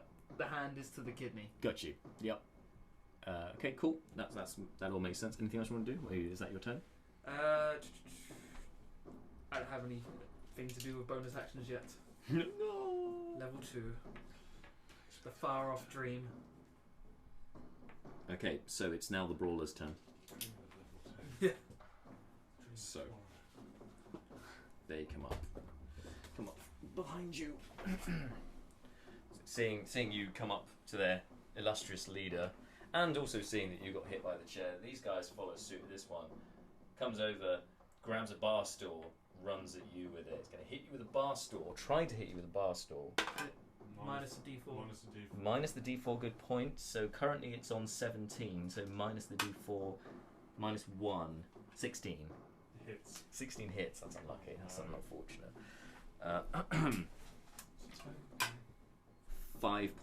6 points of bludgeoning damage. Ooh, okay. Oh, I'm still up. you're still up? Okay. Episode 1. Death by chair. Smashes into you. Oh, you take a lot of damage. Just reel back as you've been hit by a chair, now a bar stool. It's all happening. There's wood flying everywhere. It's like you're working at a carpentry place. But anyway, the third one is gonna come up to you, behind you, and he's going to try and grab your arm, the one that's got the Wouldn't he more likely go for the arm that's on his shoulder? Because my right hand's right in front of me. Sorry, yes, he's going to go to the hand nearest him, so Yeah. the one that's on the shoulder. Sorry, yeah, you're holding it that way. So it's a contested grapple check. So Okay. so athletics or acrobatics to get out of the grapple. Acrobatics. The dexterity one. Okay, you got to beat 20. Cool. 23. 23. So it goes to grab you. You nimbly, in this lithe, elfish manner, move out the way. Yeah. And he's. Yeah. I'm assuming he's just a bit drunk to miss that. He was the one who couldn't handle his drink, so he went for one and couldn't do it. Okay, that's them, and the rest of the tavern are looking over. The barman ducks behind the bar. Like, oh, it's happening again! And hides behind there. There's only one person that catches your attention, and it's just in your peripheral vision. There's an elf, looks like in some sort of military regalia, who's been sitting in a corner with sitting against the wall at a table with one other guy, and aside from everyone else who's generally gasping, it looks like she's ready for action. Looks like she's ready to jump in there, and just eyeing up the situation currently. It's now Valar, your turn. Guys, this guy has me by the trunk. But also with the position you have been pulled down by the trunk, you can see my dagger. Okay. Like at the side. Then. Okay. Yeah, you are currently grappled. Okay, we're gonna try something again. With trunk grappled. Friend, I would advocate that we cease this, and maybe you should let one of the children of Fesnir go. And at that, I will use thaumaturgy to make my eyes go blood red. I will cause the ground to shake. Okay. And I will cause every door and window in this establishment to fly open. Love it. Thaumaturgy, 3 things at once. You can make an intimidation check, and definitely getting advantage for doing that. What's in his advantage? Not the most charismatic of fellows, but with advantage. 14. 14. He looks suitably perturbed by your words. It's you doing anything else? I've used a cantrip, so that's me done. Okay, cool. His turn. That's your trunk go. You bloody coward! How dare you! You won't face me like a man! And he turns around. Yeah. Like you've got the blade by him, but he just kind of turns around anyway, just to face you and just eyes you up and goes, "You're gonna face me properly. Put your fists where your daggers are." I'm gonna keep the dagger. Oh, then you coward! I'm gonna keep the dagger there. I'm just gonna still got the dagger right there, right at this side. Just gonna get out. It's still his turn, but sorry, it's still his turn. But I'll say, you can respond to that. Yeah. So it'd be you my tell him turn to get out. next, Yeah, you tell him to get out. I'll tell you what, we'll do this out sequence. It makes more sense. So I'll make one more intimidation check. This time, not advantage. This is just a straight roll. Thanks. I don't think I can beat it. I don't think I can't get my sneak attack with hands. So 17. 17. Okay. What have we got here? Yeah. He considers he holds fast, doesn't move. Yeah. That's his turn. So It's your turn. it's my turn. I'm just gonna, with the dagger, I'm just gonna stand up and gonna take one of my coin purses out, and I'm just gonna throw him the coins. Throwing money. No, throw him. It's a coin purse. It's like How much you throw? Is it the 20 stolen silver. So you're throwing him the stolen silver pieces. Okay. So I'm just be like, buy your drinks, be on your way. And I'm just gonna stand up, fully straight. Dagger's gonna go away. I'm just gonna say, buy your drinks, be on the way. Hits him, lands on the ground, and he's still holding and looking at you. Well, now you're talking my language. And he just immediately he goes, "Boys, pick up the money. Hey, drinks all around. Come on then, let's get it around then." And he picks up the 20. Well, one of the others picks up the 20 pieces, and they go up to the bar, slam it on the table, and they're like, "Hey, let's have a round then." I actually don't know the conversion rate of silver to alcohol, so I'm hoping it's enough for a round. Back of the Well, DM screen. Yes, it is, and also Hoping have it's it enough for a at round. this particular establishment. That's pretty good. So with 20 silver pieces, you get you can get 20 flaming jackbookers. Okay, that's reasonable. Fair. But he acknowledges you as well. Goes, hey, we got some ale for the dragon, for this elephant man here, eh? I'll do what? How many would you have? Like 3? Yes, 3 would be most appreciated. 3 ales and whatever else we can get in the jackbookers. Yes. Fine sport, thanks, lad. And the gnome pops up in my mind. Is everything settled down now? Yes, everything. You look like a trustworthy sort. My Loxodon companion. Is everything dissipated? Yes. It would appear so. Drinks. This man is buying drinks. Right. When he comes up, I'm just gonna reach behind the belt, pull out 1 gold, and just go for the stall's in trouble, and just put it on the counter. Yes, well, I don't think it's going to do much for the reputation. That show was the highlight of the week for many of my patrons, and now they're well. And he gestures out, and you can see that they're all like the patrons. They're just like looking over you lot, just dumbfounded as to what's just happening. I know I apologise for that. That was entirely my own doing, but I think you need to reevaluate the policy on your flaming jackbookers here, as that had quite the effect on my colleague here, and I was merely trying to placate a situation before it got out of hand. What do you mean by evaluate the policy? We are renowned for the flaming jackbooker. I mean, it's above the door. Flaming Jacks. It's my name, Jackman Candle called Winklebottom. I'm not writing that down. Nope. No. Fuck you, Jack. Fuck you. Not writing that name down. Gnomes like their weird names. I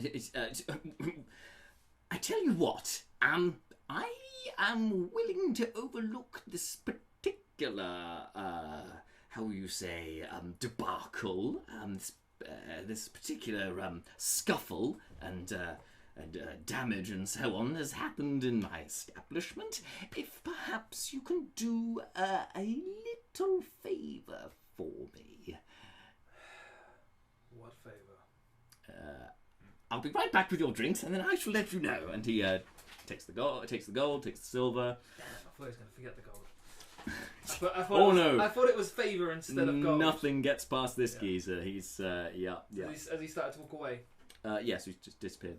So I'm gonna take. Cause I haven't actually spoken to the Loxodon so yet, because so I was gonna say. Lots been going on. Yeah, I was gonna say thank you for the assistance and sorry for the trouble, because I realise now that I did all the things and you got hit by 2 stools for that. That's quite all right. I think you've repaid that favour in kind, and no harm, no foul here. So, let me introduce myself. I am Deacon Malar Shade Creek. Pleasure to meet you in a big... Sef, nice to meet you. Excellent. Fantastic. The window shaking, ground shaking. Was that you? Yes, I am one of the chosen of Festa. I can manifest such things. Oh yes, he's well known around these parts. There's not many of his kind around here, I can tell you that. He says it pops up the 3 ales and then disappears down again. I just dunk my trunk into one and just imbibe. And Mace sees you do that. He's like, well, I think I may have underestimated you, my elephant companion. Mr. Elephant Man. Hey, yeah, there's none like you around in Provincia, I'll tell you that. Yeah. Although it's got to be something with a bit more fire for me, you know. It's more my thing, so... there's that Jack Booker too. I'm coming. And he puts up the first tray of Jack Bookers and then disappears off again. Right, 1 for you, 1 for me, and 1 for you, which I'll take myself. Right. I turn Well, best of luck with that. And as I do that, Yeah. I cast guidance. So I'm gonna blow that as we go to take a shot. Just over the Oh, shoulder. you throw it over the shoulder. Ooh, okay, make a deception check. You still get a D4 on that. Everyone's still drinking. They're all looking. Oh up yeah, at he's the taking the same drink. time. That's why you don't I'm get doing any it at the same disadvantage for time. this. Otherwise, it'd be a total disadvantage if they're just watching you still try and get a D4 drink. on this as well. 19, and my deception is +5, +3, so that's 27 on my deception. 27. That's pretty good. That's you managed to do it. And to be fair, Mace is otherwise engaged as he necks the first one, then necks the second one, and immediately just and has to run outside. The other two sort of trailing behind him, and you can hear just faintly in the distance as the entrance is quite a way away from you. You can hear some retching from outside. Meanwhile, inside, it seems that the performance has started up again in the with the merfolk in the tank. She's just wading along, and the music kicks in again from the band. The unseen but definitely their band. They're actually, as you look up, they're on the second floor. There's like a balcony, basically all the way around the second floor with bedrooms above, which you obviously can't see into from where you are, but you get the sense there are rooms up there. And yeah, it's a band, just a two-piece band, just accompanying, just with some strings and stuff. The dwarves started to move down the bar with their drinking. They've gone outside they because one of them's being sick. Mace is being sick, so the other two, his entourage have gone with him. Meaning that it's just yourselves, the barman. Yeah. So I'm just gonna ask, when you touched my shoulder before the shots, did you do something? Not so much me, but Fester, or probably one of the other 8, but definitely more likely to be Fester than anyone else. What is it you can do? I'm Deacon Malar Shade Creek. I'm one of Fester's chosen. You know of the 8, surely. Yeah, I've heard of the 8 and for that, but not quite seen what you can do before. I can invoke the divine to a certain extent to benefit those around me. Okay. I can administer a certain degree of healing as well. Where exactly are you heading right now? Well, here I'm actually scheduled to meet someone. What about yourself? What brings you to this establishment in this part of town? Well, I'm heading up northeast on I guess you could say a bit of a hunt for something. But was going to stop at one of the largest cities away from the ports on the way to look for some assistance. But someone of your abilities, maybe after your meeting, if you're free, we could talk some details. I would be interested, certainly. Excellent. Yes. Has the person I'm trying to meet, has she passed through yet? Am I still waiting? You last time you checked, you were still waiting. You can make a perception check, see if anything's changed. Okay. Yeah. 7. Not as far as you can tell. She's not been through. I mean, it's quite busy in there, but you get the sense the ambassador would create quite an entrance. You would know when she had entered, but nothing so far. Okay. It's as you look round, you do see that the performance then comes to an end of the merfolk, and you watch as she sort of swims up to the top of the tank, and then sort of heaves herself up just delicately up onto the edge of, because obviously it's glass, but it's got a metal rim to it. She pulls herself onto the top before she turns and presses this shell necklace she has around her neck, obviously. That's where necklaces go. And with that, momentarily, the fin, her tail disappears and turns instead into human legs and climbs out. Bluish skin, but highlighted with pink features. So hair, eyeshadow, kind of lip areas, all pink. So highlight all those different areas, but mostly blue. And tastefully dressed as merfolk generally are. Comes out of the tank, and at that moment, Jackman pipes up and goes, "Oh, you'll have to excuse me a moment. I must see to the talent. I'll be right back." And he scuttles over to her, and just helps her descend down as much as a 3-foot gnome can help a merfolk who's 10 feet up a tank come down, and sort of escorts her towards the stairs, and just lets her head on. She looks over at you. She pauses at the bottom of the stairs and looks over directly at Sef, and just kind of nods, and then disappears upstairs. Seth gets some heat from the hot wet chick. Okay.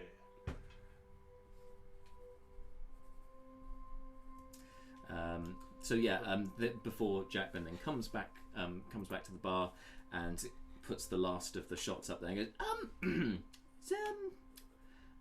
those dwarves still here? I can't see them. I think they're outside. Oh. I advocate this is the reason why you should rethink the policy on whatever that is.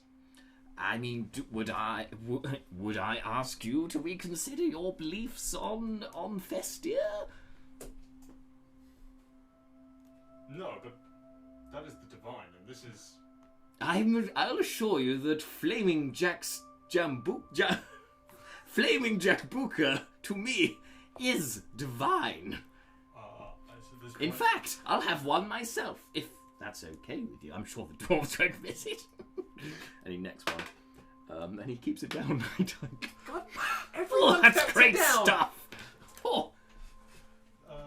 Is at this point, Mela probably goes into a 5-minute diatribe about the nature of the gods and how they've created all, and how beverage really doesn't stack up against this.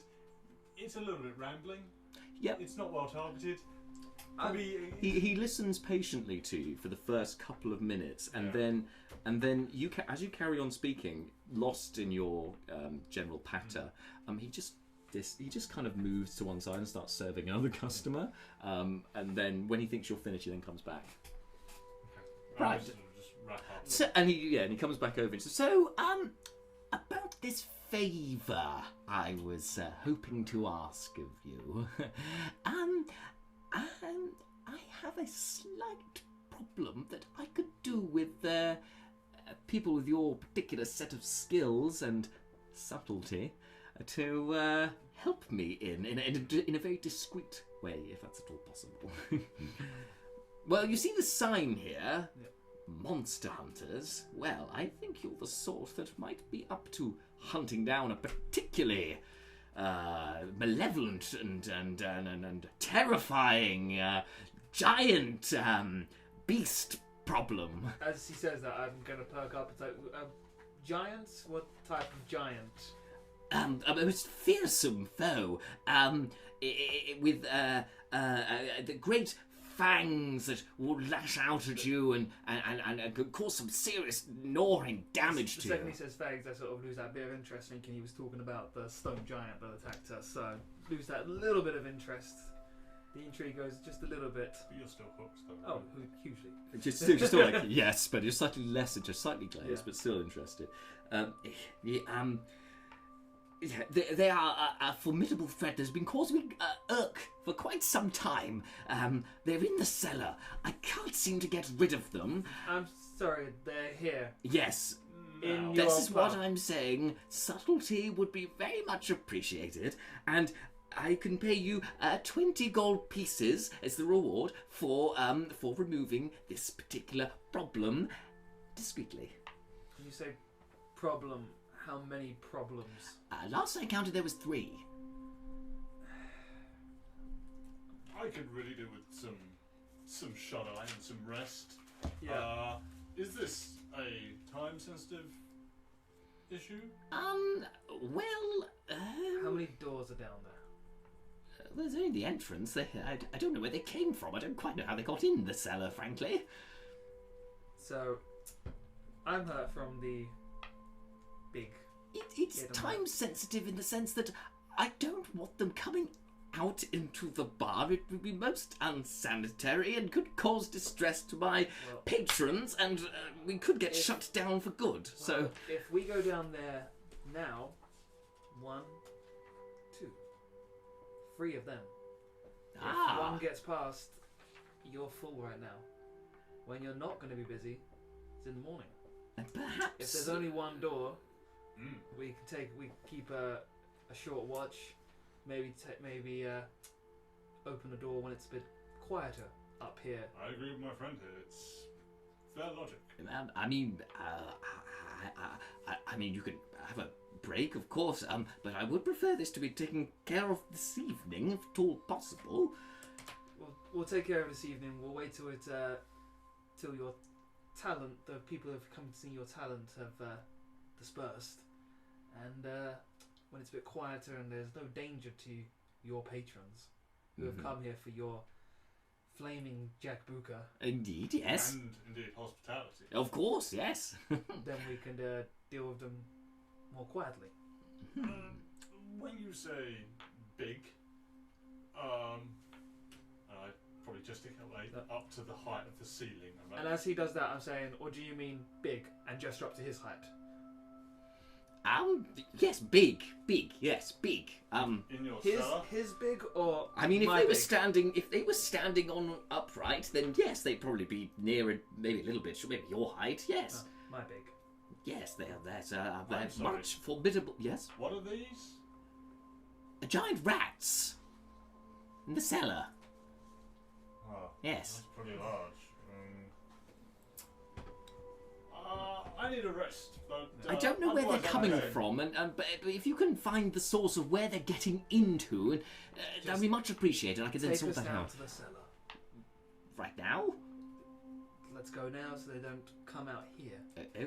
I said if you're up for helping him with this problem, I say we take a quick rest in front of the door till it quietens down, just to make sure none of them come out to the bar. Oh, sure, certainly. The door, is it floor mounted? Cellar? No, it's Was it? sorry, yes, it's just at the back here. And it leads you round, and it's and it is it's a pull open door, and it's just some stairs down. Yeah, is the door closed? Currently, yes. Oh, I'm gonna just sit here, right? Yeah, that's. And I sit on the door. Great. As And you take a short rest, are you? That's all you're giving us, yeah. Yeah. You can take a short rest and sit on the door. I don't think Yes. you'd be able to stay there all night. No. I don't think he'd let you stay. Just want a quick rest in front of the door, and Yeah, go for it. You roll those hit dice. Get some. D8. Get yourself all rested. Come on, 3 or higher. Okay. 3. Cool. I have full health again. I'm back to 9. Every time you roll hit dice, isn't it your hit dice plus your con? Yes, that's right. Hit dice plus your con, man. Oh, is it? Yeah. No, that's not too much. But still, I was at 4 anyways as well. Stats up. You Okay. took a beating from those 2 chairs. Yeah. Yeah, so gutted they both hit my AC. Yeah. That was quite brutal, to be fair. You did take quite a hit. Yeah, okay, so there's 3. That's fine, okay. I think we can, gonna manage the situation. Fine. So, just want to check with your blessings from. First year.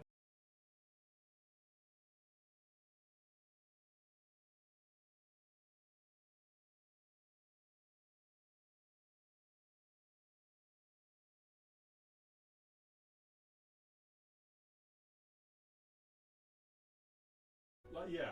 For this, you pushed me down the hole. I didn't.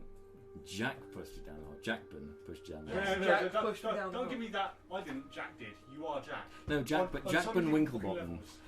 Okay, we're back again because sorry about this, guys. Been having some problems with our sound apparently. I don't know what's causing it, and that's really irritating. It's been dropping every sort of 45 minutes. So apologies for the intermittent stream, but hopefully we'll get that fixed for next time. But anyway, we're into the final bit of today's episode because, things are looking a bit ropey against these rats, and we'll do the XP after the stream. But this is a bit of a challenge. So you've just swung with with your quarterstaff. Missed. So yeah. I've swung with the quarterstaff. I missed, and it's all 2 rats are currently going for you. Sef is now unconscious on the floor after being pushed down the stairs over some rats because they didn't want rats in the bar because they're going to get closed down. Yeah, so you're in melee range with those two as well. Okay, cool. So it's now you've just been. So it's now the rat's turn. Point at you. They've still got pack tactics, so they're going to go for you.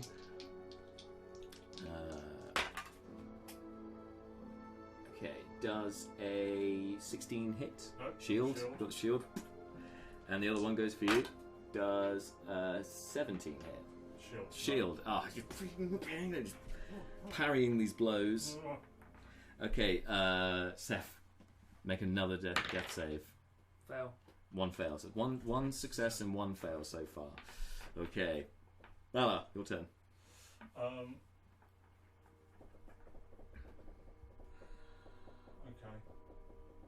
Yeah, we're going to go for another swing with the quarterstaff. Okay. No, we're not. I'm going to drop the quarterstaff. You're going to drop the quarterstaff. Okay. Stand by my feet. And I'm going to point at a rat, and it's going to make a Constitution saving throw. Okay. I like this. Constitution saving throw. Let's go. Toll the dead. Fails. 8. Yep, that fails. It's already taken damage, so that is a. They've taken 1 each. Yeah, from you, whilst conscious, rolling down the That stairs. is a D12 of damage then. So that is going to be 6 points of damage. That's all you needed. So what? So Toll of the Dead is. I point and I will fester, and then suddenly this sound tolls around this creature. Oh, this bell. It just sort of goes limp. Now the bell is actually more commonly associated with Declan, the god of the afterlife so it's quite a haunting sound. This, and it is the last that this rat hears as it like petrified, freezes, collapses down to the ground, contorted and dead. Not very pleasant. Okay, nice one. One left. It's wait. It's not your turn yet. It's the rat's turn. There's one left. Rat's going for you. So he's on his own now, so he doesn't get advantage. 17. Shield. Bang. Yeah. Seth. Fail. Not a 1 though. No. Okay. Not a fail. Not a 1. So you've got 2 failed death saves and 1 success. Mala, it's going to be your turn again after the rats. Yeah. Yep. I rolled out of sequence. I rolled out of sequence. I went you, and then I rolled the rats, and then it's you. No, it is you. It is you. Yeah, it is you. Sorry. So I'm going to So much going on today. again finger at the other rat now. Bring it across. Smite thee. Give me a Constitution saving throw. Right. DC 13. Yeah, fails. I rolled 5. Roll good. Roll well. 5 points of damage. 5 points. It's the same bell comes again. This time freezes, but it looks very scared. It's not dead yet. Is there anything I can do with the bonus action? Not currently, no. But it is the rat's turn. Yep. Gonna die. The one rat that's left's turn, and it disengages, it retreats back from you, and it scarpers towards the barrels at one side of the room, disappears. Okay. Like push them out the way. Yep. It's out of the way. So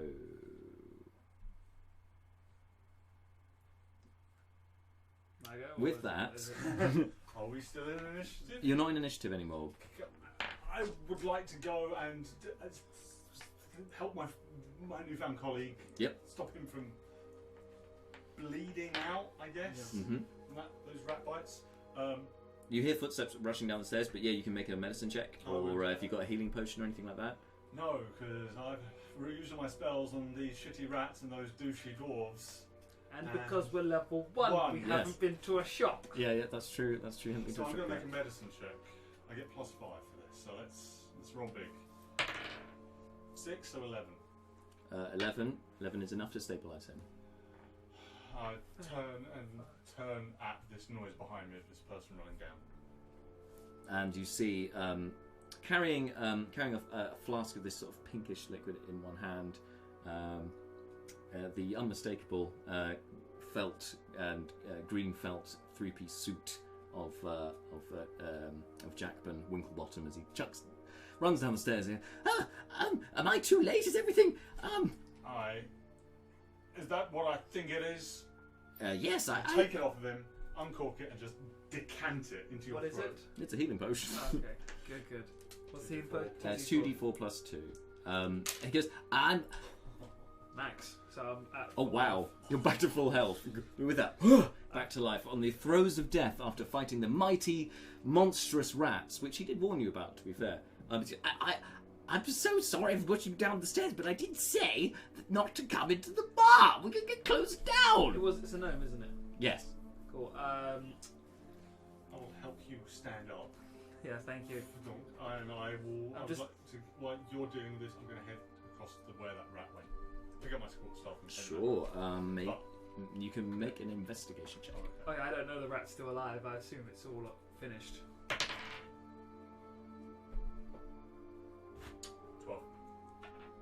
12. So as you rummage around, push past the barrels where it disappeared from, you discover behind, because the barrels that you push the first two apart, and then there's two more with more stacked on top of them, and you keep foraging your way through, using your trunk to move some of the barrels out of the way, and you see behind it as you push them out of the way a very small, well, I say very small, it's like 4 feet tall. A doorway seems to have been blocked up. It looks like it's been carved out of the rock, and it looks very old. Looks like it's been there for some time. You can't see down there because you don't have dark vision. Yeah. But it seems to be a doorway into a natural cave of some variety. Cool. On that, he's helped me stand up. I'm going to grab the gnome by the neck. I'm going to hold him up against the wall. Okay. And I'm going to hold my dagger to his eye and be like, "You pushed me down the stairs." I quite explicitly said not to bring the rats into the bar. Don't say that again. And I'm going to put the knife a bit closer. We weren't in the bar. We were fighting them before the bar, and the grip is getting a bit tighter. And you pushed me down the stairs. And as you tell, I'm squeezed just enough that he can't talk anymore, and I'm just gonna drop him. And he just thumps onto the ground. Yeah. Dust billows up from beneath him. and I can see that you have dealt with them. I can see that you've dealt with the rat problem and those monstrous beasts. And as promised, and he pulls out from his belt 20 gold pieces. There you go. I'm just gonna hold the knife just a little bit in front of it. It's like you're mispronouncing 30. Make an intimidation check.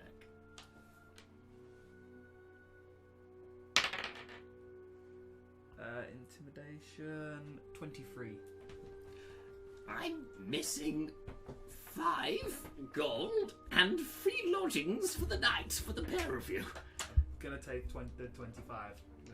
Yes, I can show you to your rooms. They are immaculately well kept for the area. But maybe we should get a nice rest for this evening. I come back at this point. We may have dealt with this problem now, but you appear to have a hole down here that I would have looked at pretty soon. Oh, payment and lodgings. Fantastic.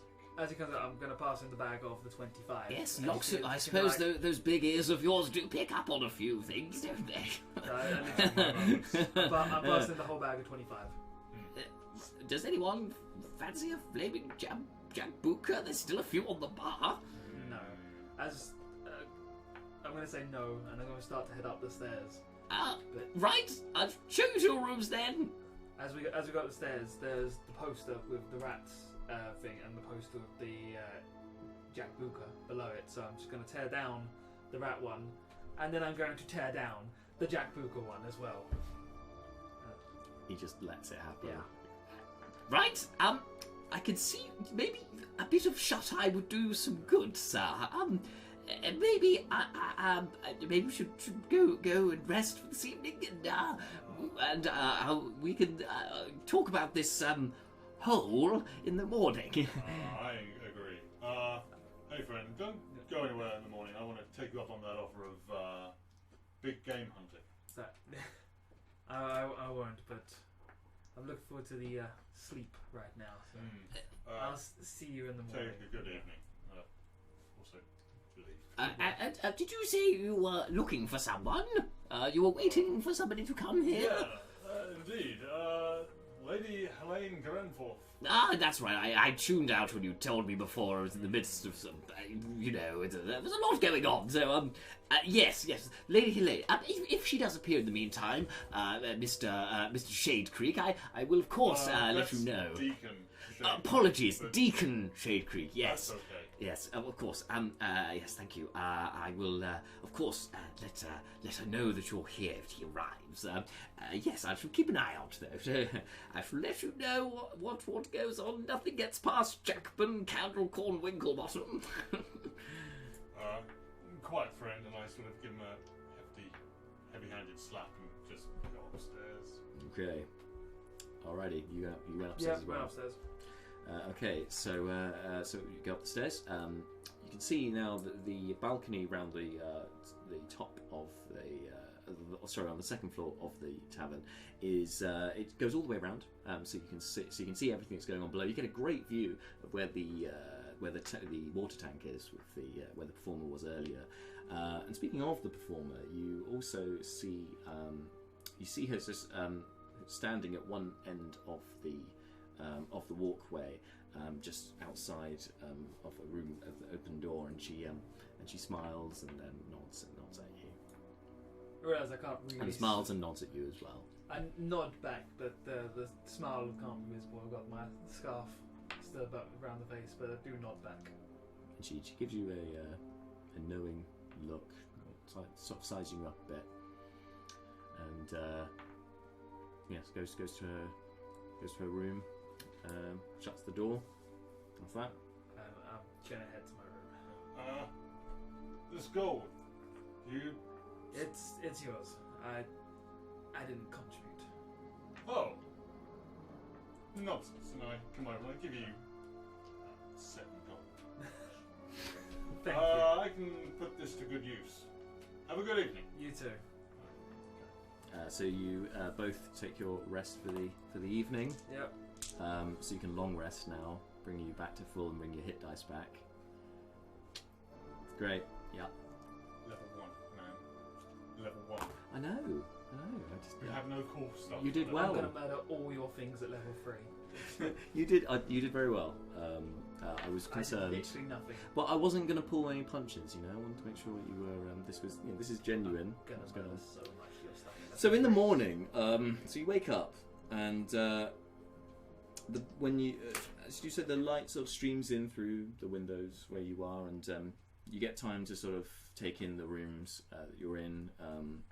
It's all wood paneling, wooden floors, wooden walls. The entire upper floor is wood essentially, and just it's reasonably well adorned. The rooms, they've got some nice sheets, and you've got a wardrobe each in their little pedestal table, and just a couple of little knickknacks, but nothing of any particular value. Morning is here. What do you want to do? So I'm gonna head down to the bar. Okay. I'm gonna drink something non-alcoholic this early. Do I see if Malar's up? Or will Malar be at the bar yet? Probably spend once I sort of get myself about myself, I spend probably the first hour just in quiet meditation, respect to the gods and all that good stuff, and then I will head downstairs also. Alrighty. So as you walk into the main area on the second floor, you can see the light sort of streaming in. It seems like it's a nice day. That storm has now passed. Yeah. And it's yes, rather pleasantly out. It's still lit inside. It's not got that many windows. So the drift globes that hang from the ceiling are still casting light down into the bar. And actually, now it's light, you only notice that the ceiling has this intricately painted mural on there, and it seems to be depicting a village in the foreground in some sort of foothills. Behind, there's you can see some like the sea, some water, and then some mountains in the distance. And looming in the background over these mountains appears to be seems to be a winged beast. And from the looks of it, you'd say a red dragon in the background, looming over. Quite an interesting painting. Why would they have that there? Who knows? But that's not the only thing that takes your attention, because whilst it is morning and not particularly busy in the tavern, there is there are two particular people who are still there and seem to be in their own little world. Mage hand wrestling. Just on a table, they've got mage hands and they're just wrestling each other. There's a very lithe elf, the one that you saw earlier in the militaristic garb. The one that didn't react when we had the bar. Yeah, she was kind of sussing you out but didn't get involved. Is down there, and she looks. You can see from looking down from the balcony that she looks very smug and is there with her mage hand. Like, and the other one is Mace, the dwarf, who's still there. Yeah, they're doing that. The barman notices you and goes, "Oh, somebody's arrived for you. My Loxodon, come down here. Come see." That's where we're in today's session. So, guys, first session. Nearly died. Yeah. We're level 1. Yeah. I don't have double digits of health yet. Yeah, no. Yeah. But you didn't die. Yes, that's. And I think you learned. I think Seth probably learned a lot then, because once tough monsters to fight, found one who was not going to fight, and then nearly died by rats. Some lessons are hard to take. Like level 1 in D&D is all about, hey, new person, this is D&D. This is how you play D&D. We both know how we've both got veteran, seasoned characters in other campaigns. We know how to play D&D. Yeah. Please give us some fun stuff to play with, like level 2 or level 3, where we get spell slots and cool abilities. Level 1, we get so little. Yeah, I know. I worked out. The annoying thing is, I worked out so much of a plan. I was like, cool. I'll be sneaky, so I get advantage on the attack. We'll trap it under a thing, so I get advantage on the attack to get sneak attack damage. 4, 6. Push down the stairs. I didn't really get to showcase any rogue abilities. Not yet, but you do live to find another day to show off those abilities and that 19 dexterity. The only thing I got to show off was good sneaking and really good threatening. Really good. You were really persuasive. Yeah. I'm surprised at how persuasive you I are. have put all of my proficiencies on charisma based and dexterity for a lot of threatening. Character reasons. It worked well. It really worked well. I wasn't sure how the two of you were going to sort of meet, but it kind of worked in the end. It kind of It worked because he happenstance. came to help, and then so felt bad because it was in my fault that he'd come in, and it's better because he got hit twice while I had not been hit, so it was. Well, I it have worked learned, well. even with the 16 AC, walking around being smug, take a shield. Take a shield anyway. Walking around with 16 AC, beware of chairs. Yeah, chairs and stools and But anyway, I knew you guys. I played before, so I thought a bit of a challenge would be fun and testing, and I think certainly was testing. It was testing for me to not hit that golem. It's like it's really. I knew you wanted to go for it. And I'm like, no, Yeah. don't do that. You'll die. Please don't do that. I know. That's why you like be completely silent. It's like I want my weapons. I want to talk all of them into attacking. It's like they're cannon fodder. I don't care if they die right now unless they turn out to be important. Remember that black dragonborn lady? She was cool. Copper Dragonborn. Thank you. The Black Dragonborn was the guy in the armor. Yeah. Thank you. Yes, Rexlum Shortclaw. Yeah, you didn't get the copper one's name, but she's cool. Anyway, Plot hooks everywhere. Yeah. all the plot hooks, and hopefully establishing a bit of the world and hopefully some intrigue for next time. Anyway, I hope you guys have all enjoyed watching today. I'm sorry about the problems with sound. Hopefully we'll get those sorted for next time. I really do hope they're sorted for next time, and I press the right buttons next time. Yeah, and tune in for session 2. That'll be same time next week here on the channel. Until then, DK's been DK, James has been James, and I've been me, and you've been you. And thanks for watching, and we'll see you soon. Thank you. See you later.